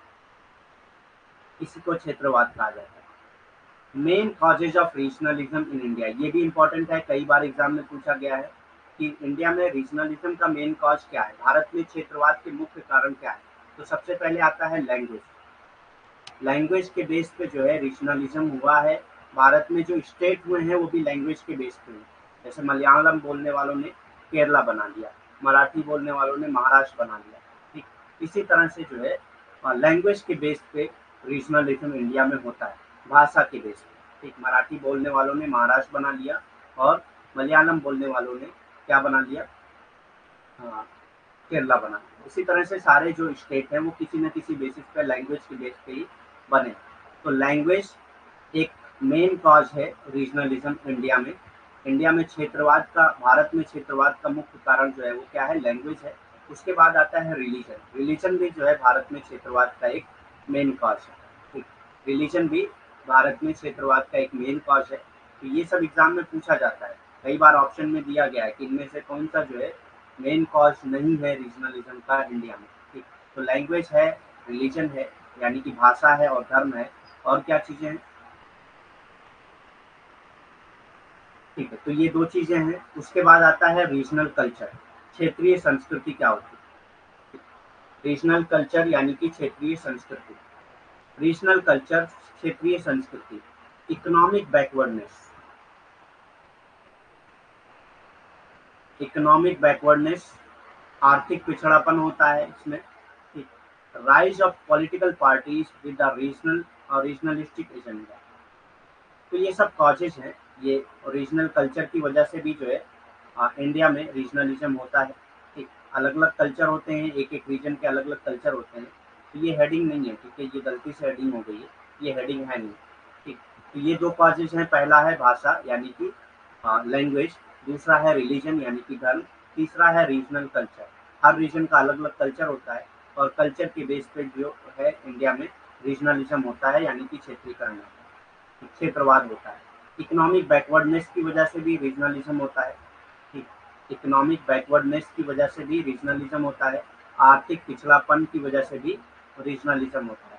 Rise of political parties with a regionalistic agenda, ऐसी पॉलिटिकल पार्टीज जो है बनी है जिन्होंने रीजनलिस्टिक एजेंडे के तौर पे काम किया। ठीक, ऐसी पॉलिटिकल पार्टियां बनी हैं जिन्होंने रीजनलिस्टिक एजेंडे के तौर पे काम किया है, जिसकी वजह से भी रीजनलिज्म का डेवलपमेंट हुआ है इंडिया में। क्षेत्रीय एजेंडे के साथ राजनीतिक दलों का उदय, तो ऐसे राजनीतिक दलों का उदय हुआ जो क्षेत्रीय एजेंडों के साथ उठे हैं। तो इस ये भी एक मतलब मेन कॉज है, मेन कारण है इसका, क्षेत्रवाद का भारत में। ठीक, तो भारत में क्षेत्रवाद का मेन कारण ये भी है कि जो राजनीतिक पार्टियां हैं, बहुत सारी राजनीतिक पार्टियां ऐसी हैं जो क्षेत्रीय एजेंडे के साथ उठती हैं। ठीक, आर्थिक पिछड़ापन की वजह से भी होता है, इकोनॉमिक बैकवर्डनेस की भी वजह से होता है। तो ये सारे कॉज हैं रीजनलिज्म के, आपको सारे कॉज पता होना चाहिए क्योंकि एग्जाम में ये सारे कॉज पूछे जाते हैं। ठीक,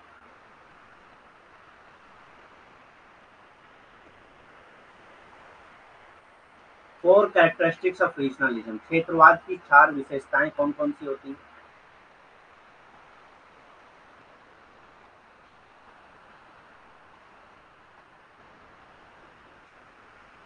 क्षेत्रवाद की 4 विशेषताएं, 4 कैरेक्टरिस्टिक्स ऑफ रीजनलिज्म, क्षेत्रवाद की 4 विशेषताएं कौन कौन सी हैं?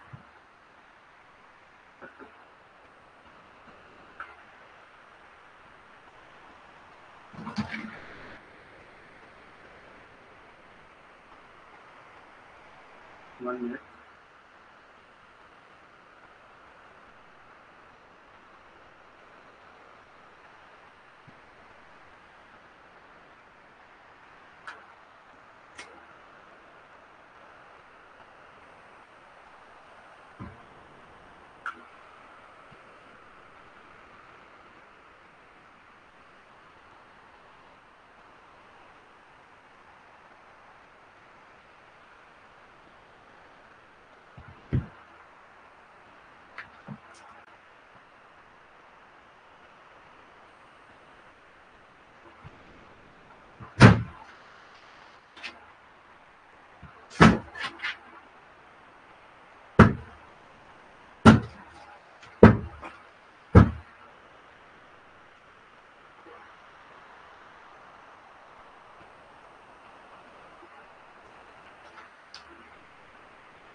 तो 4 कैरेक्टरिस्टिक्स ऑफ रीजनलिज्म, क्षेत्रवाद की 4 विशेषताएं कौन कौन सी हैं? तो सबसे पहले आता है द लिंग्विस्टिक अफिनिटी, भाषाई आत्मीयता होती है, लैंग्वेज के बेस पे होती है। एक लैंग्वेज होती है जो भी रीजनलिज्म होते हैं उसमें। ठीक, भाषाई आत्मीयता होती है इसमें। The disparities in the economic aspect, economic aspect में जो है वो डिस्पैरिटीज होती है। ठीक, इकोनॉमिक एस्पेक्ट में डिस्पैरिटीज होती हैं, आर्थिक पहलू में असमताएं होती हैं।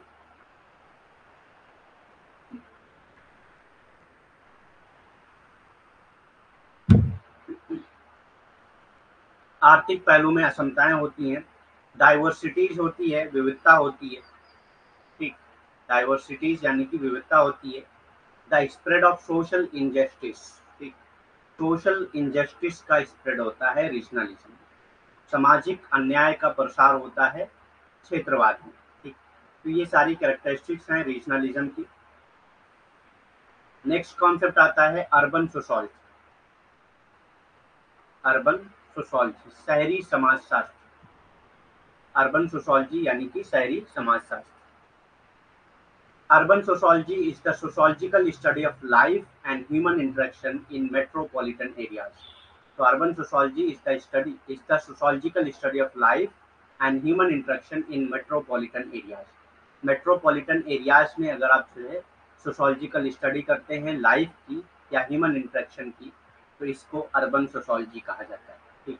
शहरी समाजशास्त्र महानगरीय क्षेत्रों में जीवन और मानव संपर्क का समाजशास्त्रीय अध्ययन, ठीक। शहरी समाजशास्त्र महानगरीय क्षेत्रों में जीवन और मानव संपर्क का समाजशास्त्रीय अध्ययन।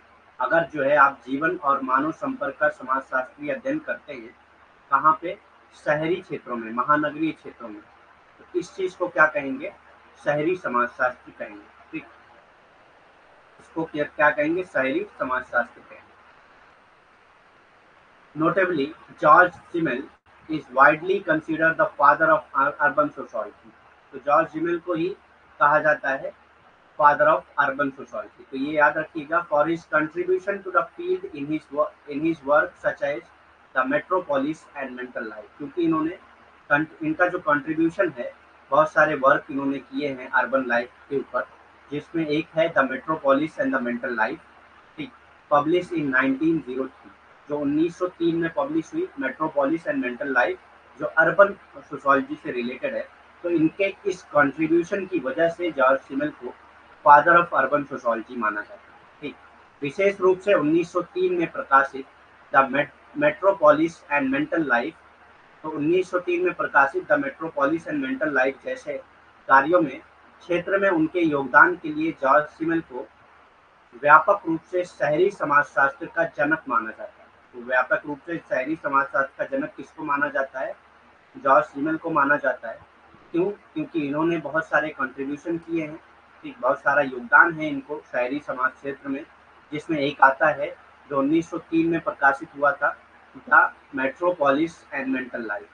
तो ये कई बार एग्जाम में पूछा गया, मेट्रोपोलिस एंड मेंटल लाइफ जो है ये किसका वर्क है, तो ये जॉर्ज सिमेल का। तो आप याद रखिएगा इसको, metropolis and mental life,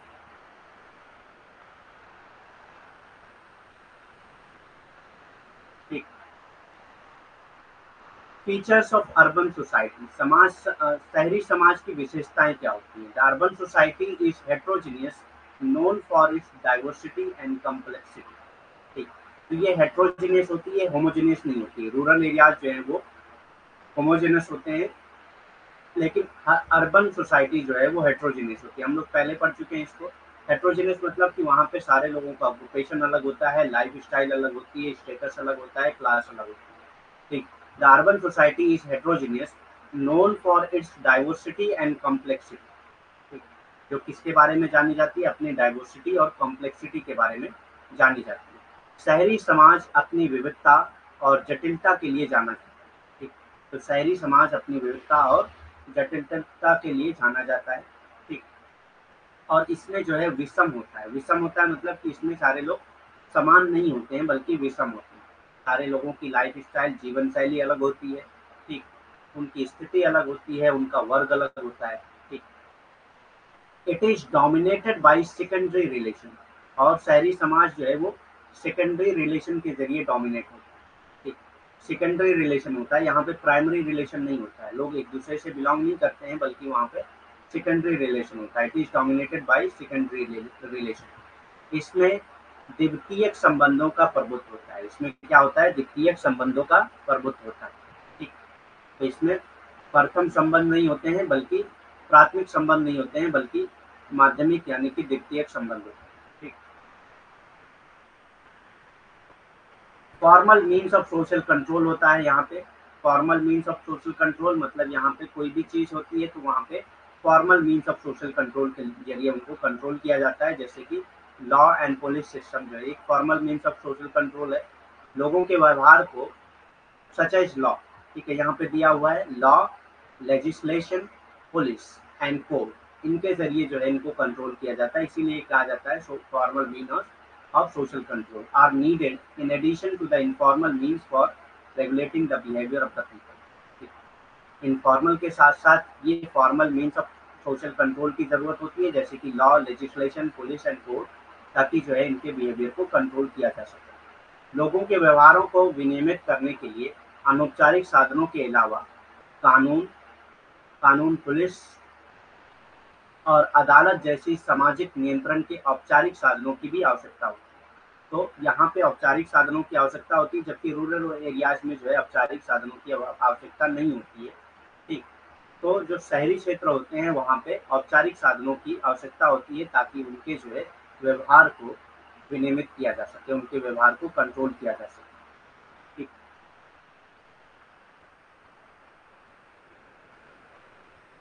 origin of urban sociology. Urban sociology की ओरिजिन कैसे हुई थी, शहरी समाजशास्त्र की उत्पत्ति कैसे हुई थी, तो ये देखते हैं हम लोग। The university of Chicago is the origin of urban sociology in the United state. United state में जो अर्बन सोशोलॉजी का ओरिजिन हुआ वो कहाँ से हुआ, यूनिवर्सिटी ऑफ शिकागो से हुआ। ठीक, शिकागो विश्वविद्यालय, शिकागो विश्वविद्यालय संयुक्त राज्य अमेरिका में शहरी समाजशास्त्र का मूल है। ठीक, तो सबसे पहले जो शहरी समाजशास्त्र है वो कहाँ से शुरू हुआ, शिकागो विश्वविद्यालय से शुरू हुआ। शिकागो यूनिवर्सिटी से सबसे पहले सामाजिक अर्बन सोशोलॉजी का ओरिजिन शुरू हुआ। ठीक, यूनाइटेड स्टेट में। अब ये कैसे हुआ था देखते हैं। The urban environment surrounding the university provided the perfect laboratory for scholar like Robert Park and Ernest Burgess to study the city. क्योंकि जो शिकागो यूनिवर्सिटी थी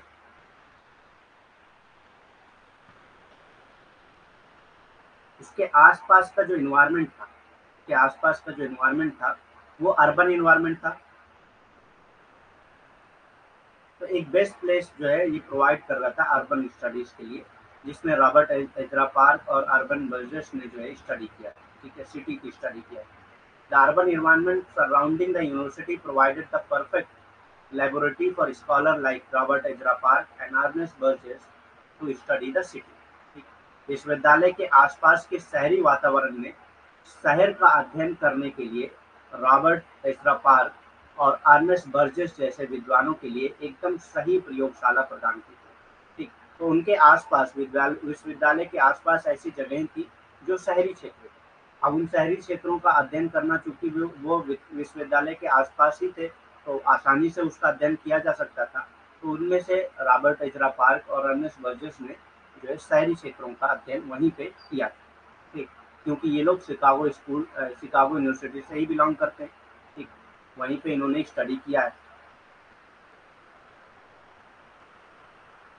PC Joshi has suggested 3 approach to land reform.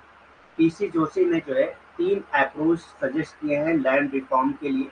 Land reform के बारे में हम लोग पढ़ चुके हैं, पीसी जोशी को हम लोगों ने नहीं पढ़ा था, इसीलिए इसको मैंने रिपीट किया है। पीसी जोशी ने भूमि सुधारों के लिए 3 दृष्टिकोण सुझाए हैं। ठीक, भूमि सुधार के लिए 3 दृष्टिकोण बताया है पीसी जोशी ने। अब क्या क्या बताया देखते हैं। सबसे पहले इन्होंने बताया है गांधीयन अप्रोच। सबको हम लोग डिटेल में पढ़ेंगे। सबसे पहले इन्होंने बताया है गांधीयन अप्रोच, उसके बाद द रेडिकल नेशनलिस्ट अप्रोच, फिर उसके बाद radical nationalist approach, radical nationalist approach, और थर्ड है द मार्क्सिस्ट अप्रोच। तो ये 3 अप्रोचेज बताए हैं पीसी जोशी ने लैंड रिफॉर्म के। ठीक, गांधीवादी दृष्टिकोण, कट्टरपंथी राष्ट्रवादी दृष्टिकोण और मार्क्सवादी दृष्टिकोण। तो ये 3 दृष्टिकोण बताया है पीसी जोशी ने। हम लोग इसको वन बाय वन बहुत डिटेल में पढ़ते हैं। द गांधीयन अप्रोच, गांधीवादी दृष्टिकोण क्या है। The Gandhian view does not bring out directly the contradiction of Indian rural society in record to its land relation.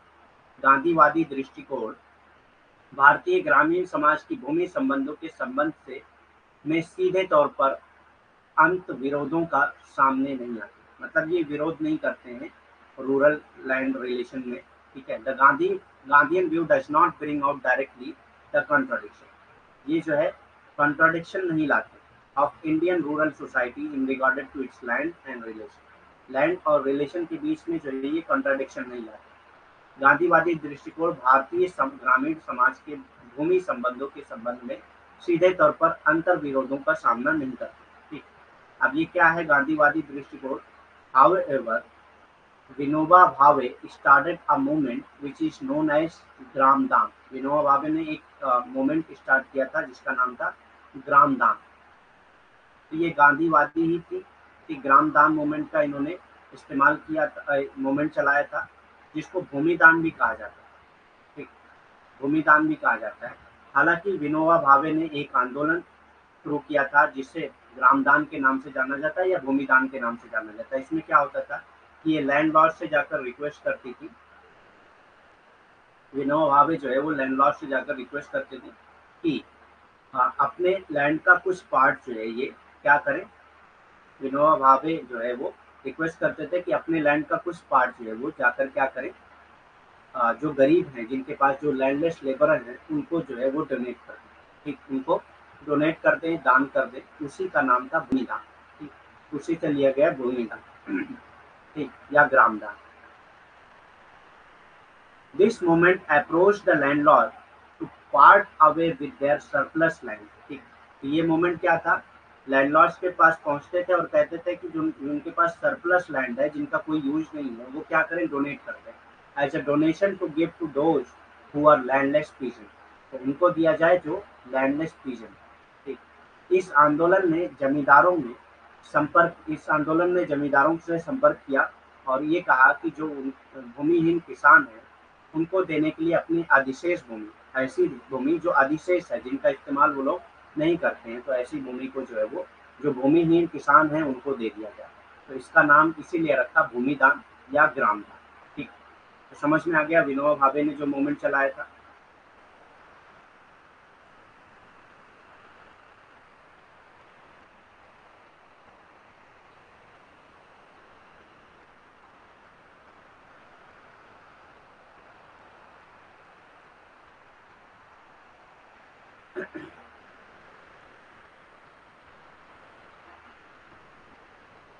Next आता है रेडिकल।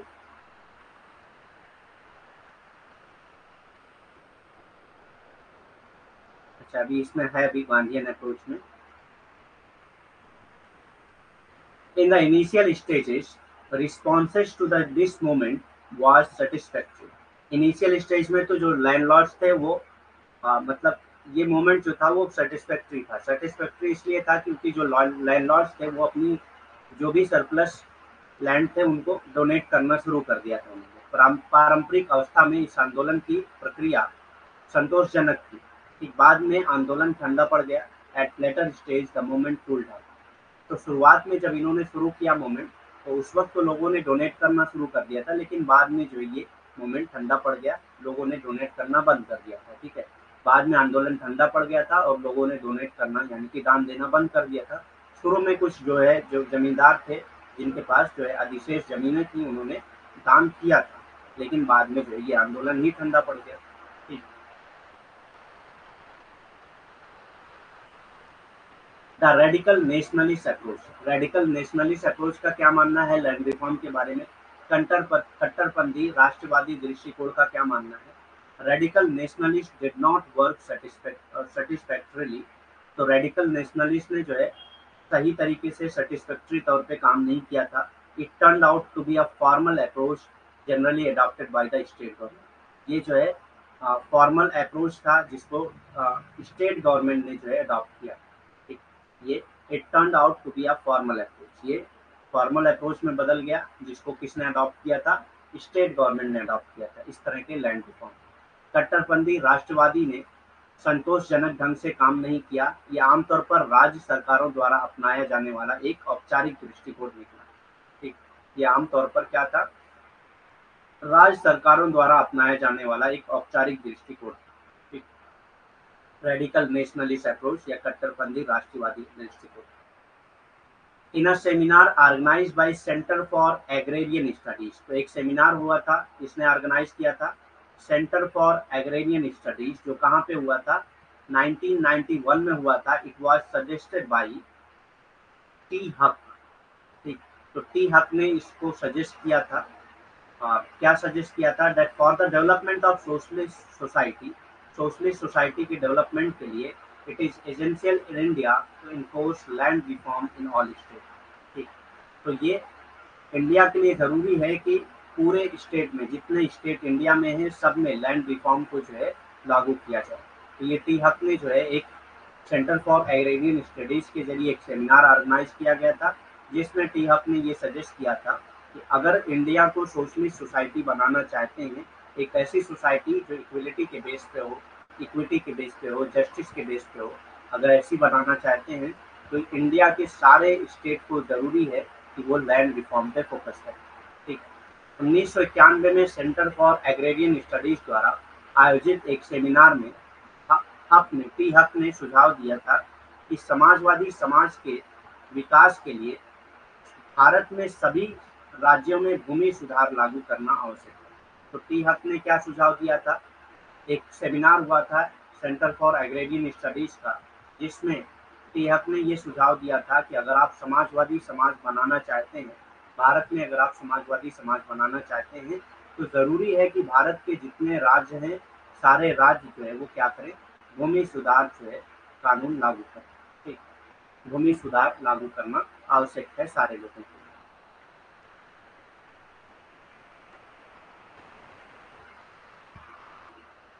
नेक्स्ट कॉन्सेप्ट आता है स्ट्रेटिफिकेशन।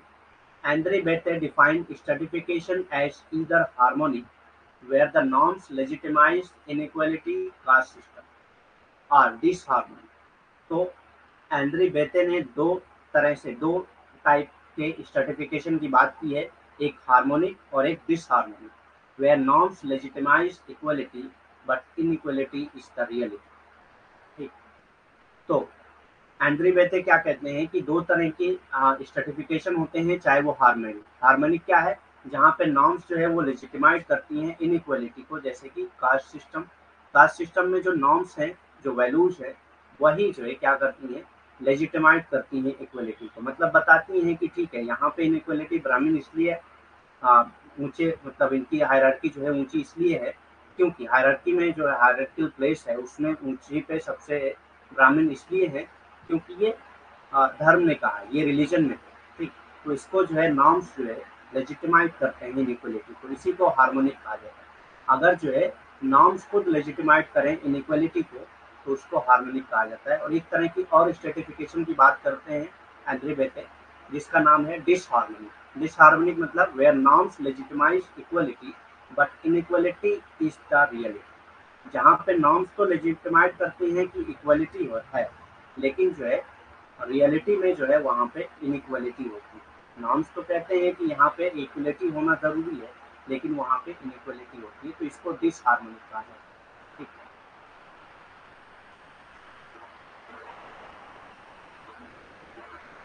अस्त्रीकरण क्या है? आंद्रे बेते ने अस्त्रीकरण को या तो हार्मोनिक कहा है, जहाँ पे मानदंड असमानता को वैध बना देते हैं, जैसे कि जाति व्यवस्था में जो मानदंड होते हैं, वो जो असमानता होती है उसको वैध बनाते हैं। ठीक, या डिसहार्मोनिक होते हैं, या क्या है? डिसहार्मोनिक होते हैं, जहाँ पे मानदंड क्या करते हैं? समानता को वैध करते हैं। जहाँ पे मानदंड क्या करते हैं? समानता को वैध करते हैं, लेकिन असल में समानता होती नहीं है, वास्तविकता में असमानता ही होती है। ठीक, के रूप में परिभाषित करते हैं।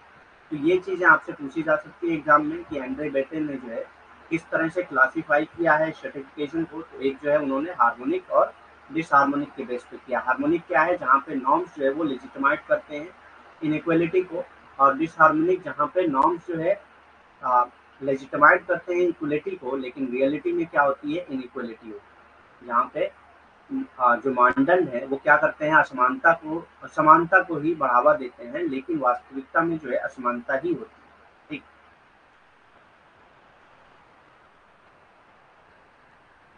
Difference between sociology and common sense. Andre Beteille ने ही किया है difference between sociology and common sense. Andre Beteille points out that sociology is different from common sense. Andre Beteille ने कहा है कि सोशोलॉजी जो है वो कॉमन सेंस से अलग है, as it has a body of concept, क्योंकि इसके अंदर जो है कॉन्सेप्ट है, मेथड्स हैं, डाटा है, no matter how loosely coordinated. ये ज़रूरी नहीं है कि वो कितना लूज़ली कोऑर्डिनेटेड है। कॉन्सेप्ट, मेथड और डाटा तो होते हैं, लेकिन ये बहुत लूज़ली कोऑर्डिनेटेड होते हैं। तो एंड्रे बेते कहते हैं ये पॉइंट ज़रूरी नहीं है कि ये कोई मैटर नहीं है इसमें कि अगर कोई जो है ये लूजली कोऑर्डिनेटेड हों, लेकिन कॉन्सेप्ट, मेथड और डाटा है तो इसमें कॉमन सेंस से सोशियोलॉजी अलग है। For which common sense of even the most accurate and well informed kind can not substitute. जिसको जो है कॉमन सेंस सब्स्टिट्यूट नहीं कर सकता, ठीक, मतलब इसका बदल नहीं हो सकता। सोशियोलॉजी का बदल जो है वो कॉमन सेंस नहीं हो सकता। समाजशास्त्र और सामान्य ज्ञान के बीच अंतर एंड्रे बेते ने किया है। एंड्रे बेते बताते हैं कि समाजशास्त्र सामान्य ज्ञान से अलग है, क्योंकि इसमें अवधारणाएं होती हैं, विधियां होती हैं, डेटा होते हैं, चाहे कितना भी शिथिल रूप से हो लेकिन होती हैं, ठीक, जिसके लिए सबसे तीव्र और अच्छी तरह से सूचित प्रकार का सामान्य ज्ञान भी स्थानान अस्था स्थानापन्न नहीं कर सकता, मतलब उसका बदल नहीं हो सकता है, ठीक है। तो जिसके लिए कि अगर पूरी तरह से डेवलप हो, पूरी तरीके से अच्छी तरीके से सूचित प्रकार का सामान्य ज्ञान हो, तब भी जो है वो इसका स्थान नहीं ले सकता, समाजशास्त्र का स्थान नहीं ले सकता, ठीक। लिटिल एंड ग्रेट ट्रेडिशन, छोटी और बड़ी बड़ी परंपराएं, इसकी बात देखते हैं किसने किया था। रॉबर्ट रेडफील्ड ने किया था। The origin of little and great tradition is from Robert Redfield. तो इसका ओरिजिन कहाँ से हुआ था? लिटिल एंड ग्रेट ट्रेडिशन का रॉबर्ट रेडफील्ड से हुआ था।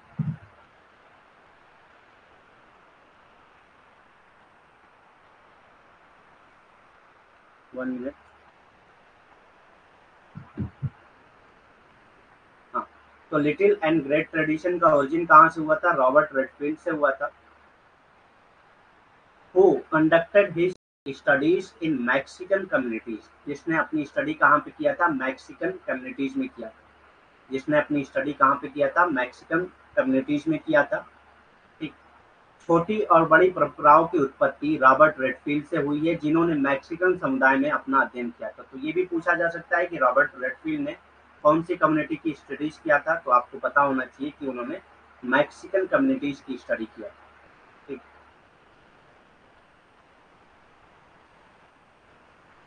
It was Redfield who talked about little communities. Redfield ने ही लिटिल कम्युनिटीज की बात की है। For him little communities was a village. तो लिटिल कम्युनिटीज क्या है? एक विलेज है दैट हैड स्मॉलर साइज, जो बहुत, जिसकी साइज जो है बहुत छोटी है, और वो सेल्फ सफिशिएंट है। सेल्फ सफिशिएंट मतलब कि जिसके सारे काम जो है उसकी वो खुद कर लेता हो, ठीक, किसी और चीज पे डिपेंड ना होता हो, ठीक, सेल्फ सफिशिएंट हो एंड रिलेटिवली आइसोलेटेड हो, और जो है ये आइसोलेटेड होता है, ठीक। तो एक ऐसे गांव को इन्होंने लिटिल कम्युनिटी कहा है जो बहुत छोटे साइज में है, सेल्फ सफिशिएंट है और रिलेटिवली आइसोलेटेड, ठीक। ये रेडफील्ड ही था जिसने छोटे समुदाय के बारे में बात की है। उनके लिए छोटा समुदाय एक ऐसा गांव था जिसका आकार छोटा हो, आत्मनिर्भर हो और अपेक्षाकृत अलग थलग रहता हो। तो ऐसे गांव को उन्होंने लिटिल कम्युनिटी कहा, ठीक। ऐसे गांव को उन्होंने छोटा समुदाय कहा, ठीक। छोटा समुदाय या छोटे समुदाय कहा है।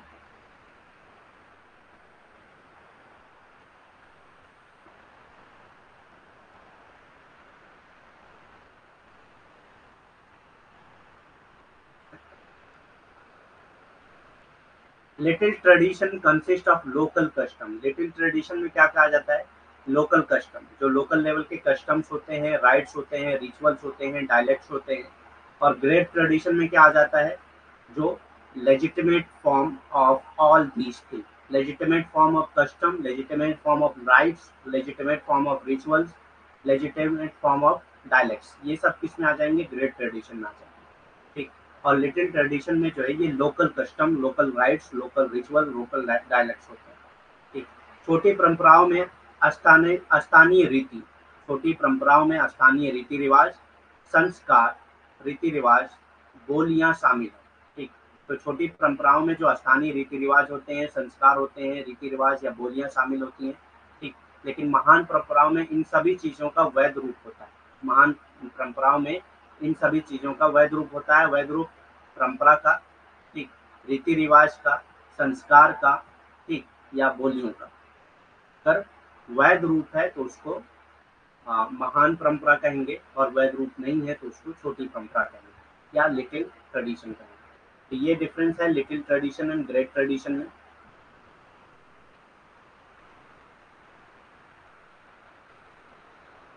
मैकी Marriott found that when little tradition and great tradition interact with each other, two type of movement are observed, upward and downward।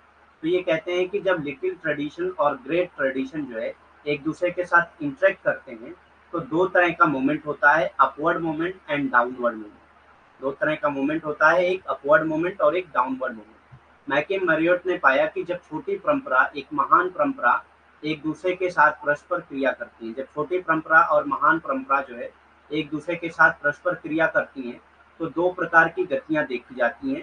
एक देखी जाती हैं ऊपर और नीचे की तरफ। ठीक, अब ये ऊपर और नीचे की तरफ गतिविधियां क्या हैं, तो इसको इन्होंने नाम दिया यूनिवर्सलाइजेशन और पैरोकियलाइजेशन, सार्वभौमिकरण। ठीक, when the elements of little tradition move upward, जब लिटिल ट्रेडिशन के एलिमेंट्स जो है अपवर्ड की तरफ मूव करते हैं और वो ग्रेट ट्रेडिशन का हिस्सा बन जाते हैं तो इसको मैकी मैरियोट ने क्या कहा है, यूनिवर्सलाइजेशन कहा है। ठीक, जब छोटी परंपराओं के तत्व ऊपर की ओर बढ़ने लगते हैं तो उसको मैकी मैरियोट ने क्या कहा है, सार्वभौमिकरण कहा है। ठीक, उसको मैकी मैरियोट ने सार्वभौमिकरण कहा है। ठीक, नेक्स्ट कॉन्सेप्ट आता है parochialisation. Parochialisation when some elements of great tradition, जब ग्रेट ट्रेडिशन के कुछ एलिमेंट्स जो है वो डाउन की तरफ यानी कि लिटिल ट्रेडिशन के पार्ट्स बन जाते हैं तो उसको उन्होंने पैरोकियलाइजेशन कहा। ठीक, जब महान परंपरा के कुछ तत्व नीचे की ओर बढ़ते हैं तो उसे पैरोकियलाइजेशन कहा जाता है। ठीक, तो यूनिवर्सलाइजेशन और पैरोकियलाइजेशन समझ में आ गया ना क्या होता है। हम लोग एक ग्राफ के जरिए समझते हैं इसको। ठीक, एक डायग्राम के जरिए समझते हैं इसको। यूनिवर्सलाइजेशन क्या है, यहाँ पे देखिए लिटिल ट्रेडिशन है और ये ग्रेट ट्रेडिशन है। अगर लिटिल ट्रेडिशन के एलिमेंट्स जो है वो अपवर्ड मूव करें और ग्रेट ट्रेडिशन का हिस्सा बन जाएं तो इसको क्या कहेंगे, यूनिवर्सलाइजेशन कहेंगे।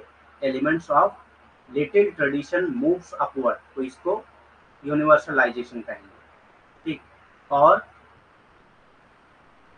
अगर ग्रेट ट्रेडिशन के जो एलिमेंट्स हैं वो डाउनवर्ड मूव करें तो इसको पैरोकियलाइजेशन कहेंगे। ठीक, लिटिल ट्रेडिशन के एलिमेंट्स अपवर्ड मूव करें तो इसको क्या कहेंगे, यूनिवर्सलाइजेशन कहेंगे। और ग्रेट ट्रेडिशन के एलिमेंट्स जो है वो डाउनवर्ड मूव करें यानी कि लिटिल ट्रेडिशन का हिस्सा बन जाए तो उसको पैरोकियलाइजेशन कहेंगे। ठीक, यहाँ पे देखिए ये एरो देखिए, ये अगर लिटिल ट्रेडिशन जो है वो ग्रेट ट्रेडिशन का हिस्सा बन जाए तो यूनिवर्सलाइजेशन, और ग्रेट ट्रेडिशन जो है लिटिल ट्रेडिशन का हिस्सा बन जाए तो पैरोकियलाइजेशन। ठीक, समझ में आया क्या होता है ये। नेक्स्ट कॉन्सेप्ट आता है विलेज रिपब्लिक, ग्राम गणतंत्र। The concept of village republic is developed by Charles Metcalfe. Charles Metcalfe ने जो है विलेज रिपब्लिक का कॉन्सेप्ट दिया था, तो आप कंफ्यूज मत होइएगा गांधी के साथ। And later develop by M K Gandhi in India, India में गांधी ने ही इसको डेवलप किया है, लेकिन ये कॉन्सेप्ट जो है विलेज रिपब्लिक का ये चार्ल्स मेडकॉफ ने किया था। ठीक, ग्राम गणतंत्र की अवधारणा चार्ल्स मेडकॉफ द्वारा विकसित की गई थी और बाद में भारत में एम के गांधी द्वारा विकसित की गई। तो ये कंफ्यूज मत होइएगा, अगर आपको पूछे कि फर्स्ट टाइम किसने दिया था तो ये मेडकॉफ हो जाएंगे, और इंडिया में किसने दिया था तो ये गांधी हो जाएंगे। ठीक, लिटिल रिपब्लिक छोटा गणतंत्र क्या है, in 1806 Thomas Munro later governor of Madras, Thomas Munro जो है बाद में मद्रास के गवर्नर बने, उन्होंने पहली बार 1806 में डिस्क्राइब किया था इंडियन विलेज को एज लिटिल रिपब्लिक। इन्होंने इंडियन विलेज को लिटिल रिपब्लिक कहा था क्योंकि ये सेल्फ सफिशिएंट थे, सेल्फ फुलफिलिंग थे, मतलब जो विलेज थे वो सेल्फ सफिशिएंट थे। And India as a mass of such republic, और इंडिया को as a mass of such republic माना। ठीक, 1806 में बाद में मद्रास के गवर्नर थॉमस मुनरो ने सबसे पहले भारतीय गांव को छोटा गणतंत्र कहा था और भारत को ऐसे गणराज्यों का एक समूह के रूप में वर्णित किया। ठीक, उसके बाद जो है 1806 के बाद 1832 में चार्ल्स मेडकॉफ ने भी इसका नाम दिया था लिटिल रिपब्लिक का, famously term Indian village as little republic. ठीक, 1832 में चार्ल्स मेडकॉफ ने प्रसिद्ध रूप से भारतीय गांव को छोटे गणराज्य कहा। ठीक, तो ये कंफ्यूज मत होइएगा। लिटिल रिपब्लिक की अगर बात होगी तो चार्ल्स मेटकॉफ पहले नहीं आएंगे। हाँ, विलेज रिपब्लिक की बात होगी तो वो हाँ, चार्ल्स मेटकॉफ पहले आएंगे। तो चार्ल्स मेटकॉफ, अगर लिटिल रिपब्लिक की बात हो रही है तो थॉमस मुनरो पहले आते हैं, क्योंकि उन्होंने 1806 में इंडियन विलेज को कहा था लिटिल रिपब्लिक। एंड्रे बेते क्या कहते हैं? For Beteille evolution and organisation are two source of inequality. Andre Beteille कहती हैं कि इवोल्यूशन और ऑर्गेनाइजेशन जो है वो दो सोर्स हैं इनइक्वालिटी के। बेते के लिए मूल्यांकन और संगठन जो है वो असमानता के दो स्रोत हैं। एंड्रे बेते कहते हैं कि मूल्यांकन और संगठन जो है वो असमानता के दो स्रोत हैं। तो ये भी याद रखिएगा आप। Inequality is inherent in the human society, और कहते हैं कि इनइक्वालिटी जो है वो ह्यूमन सोसाइटी का इनहेरेंट पार्ट है, मतलब उसमें होता ही होता है। And culture and power are roots which facilitate evolution and organisation. ठीक, और कल्चर और पावर जो है यही इवोल्यूशन और ऑर्गेनाइजेशन को फैसिलिटेट करते हैं, जो क्या करता है? इनइक्वालिटी को जन्म देता है। ठीक, और असमानता मानव समाज में निहित और सांस्कृतिक और शक्ति मूल है, जो मूल्यांकन और संगठन की सुविधा प्रदान करते हैं। तो जो असमानता क्या है? मानव समाज में निहित होता है, और संस्कृति और शक्ति जो है ये क्या करते हैं? मूल्यांकन और संगठन की सुविधा प्रदान करते हैं, जो क्या करता है? असमानता को पैदा करता है। Bethe says that agrarian society in India can be understood both terms of class as well as caste. तो ये कहते हैं कि इंडिया में जो एग्रेरियन सोसाइटी है उसको आप जो है क्लास और कास्ट दोनों के टर्म में समझा जा सकता है। And there is two fold link between caste and class, और कहते हैं कि ये दो फोल्ड लिंक्स है कास्ट और क्लास के बीच। बेटे का कहना है कि भारत में तिरसठ समाज को वर्ग और जाति दोनों के संदर्भ में समझा जा सकता है, और जाति और वर्ग के बीच दोहरी कड़ी है। ठीक, जाति और वर्ग के बीच दोहरी कड़ी है। First class relation are legitimised and sanction by the caste system. तो फर्स्ट क्लास रिलेशन क्या है? वो लेजिटिमाइज है, और किसके जरिए सैंक्शन की जाती है? कास्ट सिस्टम के जरिए। सबसे पहले जाति व्यवस्था द्वारा वर्ग संबंध को वैध और स्वीकृत किया जाता है। सबसे पहले क्या किया जाता है? जाति व्यवस्था को आपके द्वारा वर्ग संबंध को वैध और स्वीकृत किया जाता है। उसके बाद क्या होता है? The life style of upper caste requires them to desist not to work. ठीक, तो अपर कास्ट की जो लाइफ स्टाइल होती है वो उनको रोकती है कि वो काम ना करें from working with their hand, and this is a powerful sanction for their upper class ranking. और यही जो है उनके अपर क्लास रैंकिंग की पावरफुल सैंक्शन है।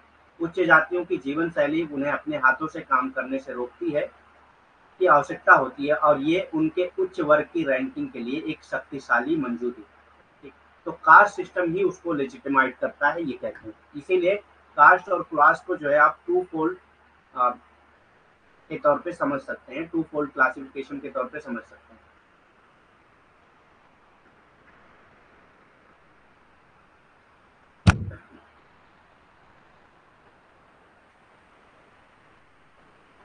Secondly there is a direct link between caste and class. दूसरी बात क्या कहते हैं ये?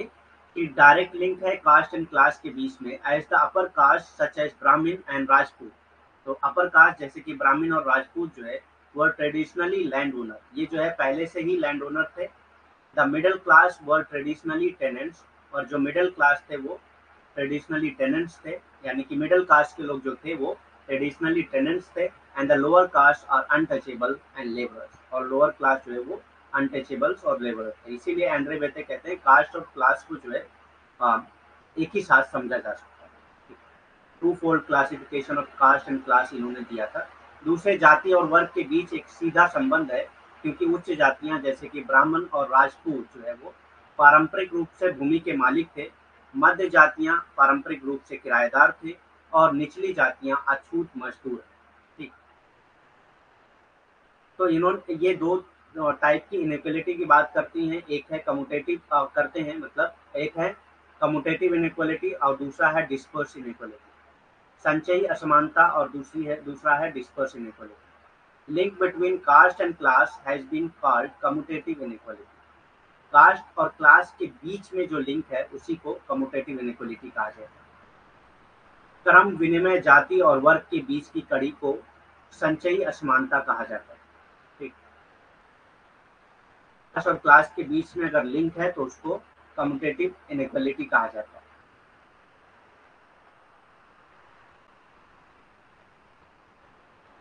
डिस्पर्स इनइक्वालिटी क्या होती है? बिखरी हुई असमानता, where the link between caste and class is broken, जहाँ पे कास्ट और क्लास के बीच में जो लिंक है वो टूट जाए तो उसको जो है डिस्पर्स इनइक्वालिटी कहा जाता है।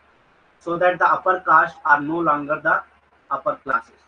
तो ऐसा ऐसा कब होगा? जब अपर कास्ट जो है वो अपर क्लास ना रह जाए। ठीक, अपर कास्ट जो है वो अपर क्लास ना रह जाए तो इसको क्या कहेंगे? 1 मिनट।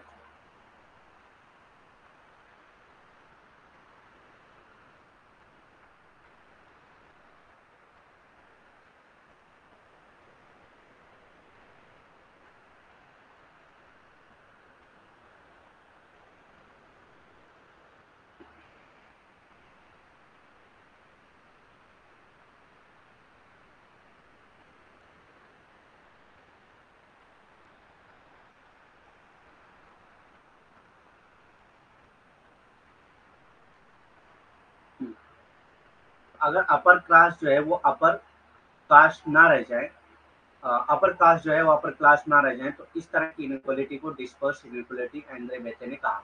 एक बिखरी हुई असमानता क्या है?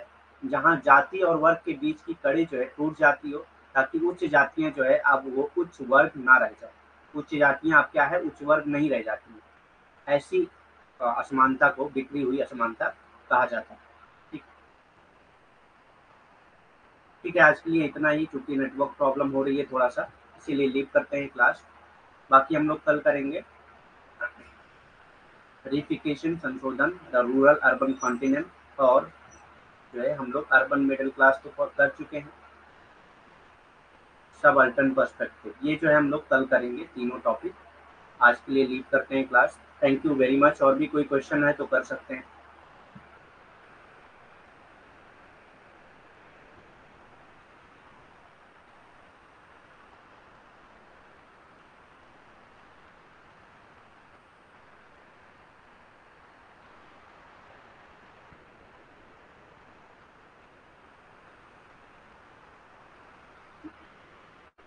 या कर लेते हैं, क्योंकि कल हम लोग 5th यूनिट स्टार्ट करेंगे तो थोड़ा सा डिस्टर्बेंस होगा। अगर ये हम लोग पहले करेंगे तो थोड़ा कंफ्यूजन होगा उसमें, इसीलिए कर लेते हैं। अभी 14 मिनट्स हैं हमारे पास।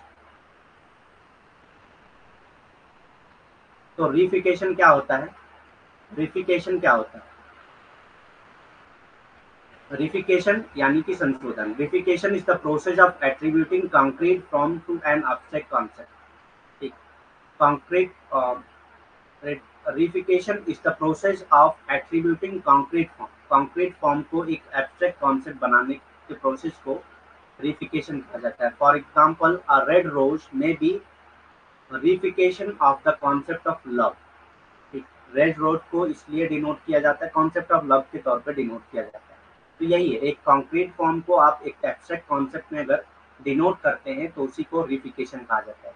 जैसे एक रिंग जो है वो क्या है? एक लव का कॉन्सेप्ट कर रहा है, डिनोट कर रहा है। तो रिफिकेशन इसी को कहते हैं। एक कॉन्क्रीट टर्म को अगर आप एब्स्ट्रैक्ट फॉर्म में चेंज कर रहे हैं, एब्स्ट्रैक्ट टर्म में डिनोट कर रहे हैं, तो उसको रिफिकेशन कहा जाता है। पुनरीक्षण एक अमूर्त पुनरीक्षण भी कहा जाता है, संशोधन नहीं, पुनरीक्षण कहा जाता है। एक अमूर्त अवधारणा के लिए ठोस रूप से जिम्मेदार ठहराने की प्रक्रिया है। उदाहरण के लिए एक लाल गुलाब प्रेम की अवधारणा का पुनरीक्षण हो सकता है। तो ये प्रेम की अवधारणा का पुनरीक्षण हो सकता है, लाल गुलाब। ठीक, तो इसी को रिफिकेशन कहा जाता है। अगर आप किसी कॉन्क्रीट चीज को एब्स्ट्रैक्ट कॉन्सेप्ट के लिए डिनोट करते हैं तो ठीक, उसी को रिफिकेशन कहा जाता है। द रूरल अर्बन कॉन्टिनेंट, ग्रामीण शहरी निरंतरता क्या होती है? The rural urban continent is the margin of town and village. Town and village का जो मार्जिन होता है, सपोज करिए यहाँ टाउन है, यहाँ विलेज है, इन दोनों का जो मार्जिन है उसी को रूरल अर्बन कॉन्टिनेंट कहा जाता है। ठीक, ग्रामीण शहरी निरंतरता शहर और गांव का विलय है। ठीक, मर्ज, अच्छा यहाँ पे रूरल अर्बन कॉन्टिनेंट ग्रामीण शहरी निरंतरता, the merging of town and village, दोनों का एक साथ जुड़ना। मार्जिन मार्जिन नहीं है, मर्जिंग है। ठीक, तो मर्जिंग है, टाउन और विलेज का मर्जिंग अगर हो रहा है तो उसी को रूरल अर्बन कॉन्टिन्यूम कहा जाएगा। ठीक। ग्रामीण शहरी निरंतरता किसको कहेंगे? ग्रामीण और शहर अगर एक साथ जुड़ जाएं तो उसी को ग्रामीण शहरी निरंतरता कहा जाता है। The word refers to the fact that there is rarely either physically और सोशली अ शार्प सेपरेशन। इसका मतलब है कि आप एक तरह से शार्प सेपरेशन नहीं कर सकते ना विलेज और टाउन को। एक मतलब ऐसा नहीं है कि आप एक बाउंड्री बना दें कि ये विलेज है ये टाउन। ठीक। शार्प सेपरेशन तो नहीं हो सकता। अ क्लियरली डिफाइंड बाउंड्रीज नहीं होती है between the two, with one section of the population being entirely urban and the other entirely rural। ठीक। तो ऐसा रेयरली होता है, होता होगा लेकिन ऐसा रेयरली होता है। ठीक। तो इसी को रूरल अर्बन कॉन्टिन्यूम कहा जाता है। ये शब्द इस तथ्य को संदर्भित करता है कि शायद ही कभी या तो शारीरिक या सामाजिक रूप से एक तेज अलगाव दोनों के बीच एक स्पष्ट रूप से परिभाषित सीमा होती है। तो दोनों के बीच, रूरल अर्बन के बीच यानी कि ग्रामीण और शहरी के बीच में एक स्पष्ट सीमा बहुत कम होती है। ठीक। जिसमें आबादी एक वर्ग पूरी तरह से शहरी और दूसरी तरह से ग्रामीण है। ठीक। जिसमें एक एक तरफ आपने दो बाउंड्री बना दिया, एक पूरी तरह से शहरी है और एक पूरी तरह से ग्रामीण है, और दोनों के बीच में ज़्यादा डिफरेंस ही नहीं है। ठीक। दोनों आपस में मिले हुए हैं। तो इनको अलग करना जो है एक तरह से पॉसिबल नहीं है। ठीक। एक शार्प डिफरेंस नहीं होता है दोनों के बीच में, कहने का मतलब ये। ठीक। बस ये कर लेते हैं, आज यूनिट ये खत्म हो गया। सब अल्टर्न पर्सपेक्टिव इस यूनिट का है भी नहीं, इसीलिए इसको कल करेंगे। Thank you very much, have a nice day. और भी कोई क्वेश्चन है तो कर सकते हैं आप लोग। Any question?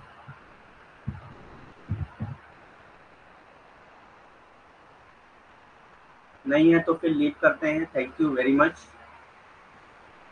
कल हम लोग मिलते हैं फिर 2 बजे।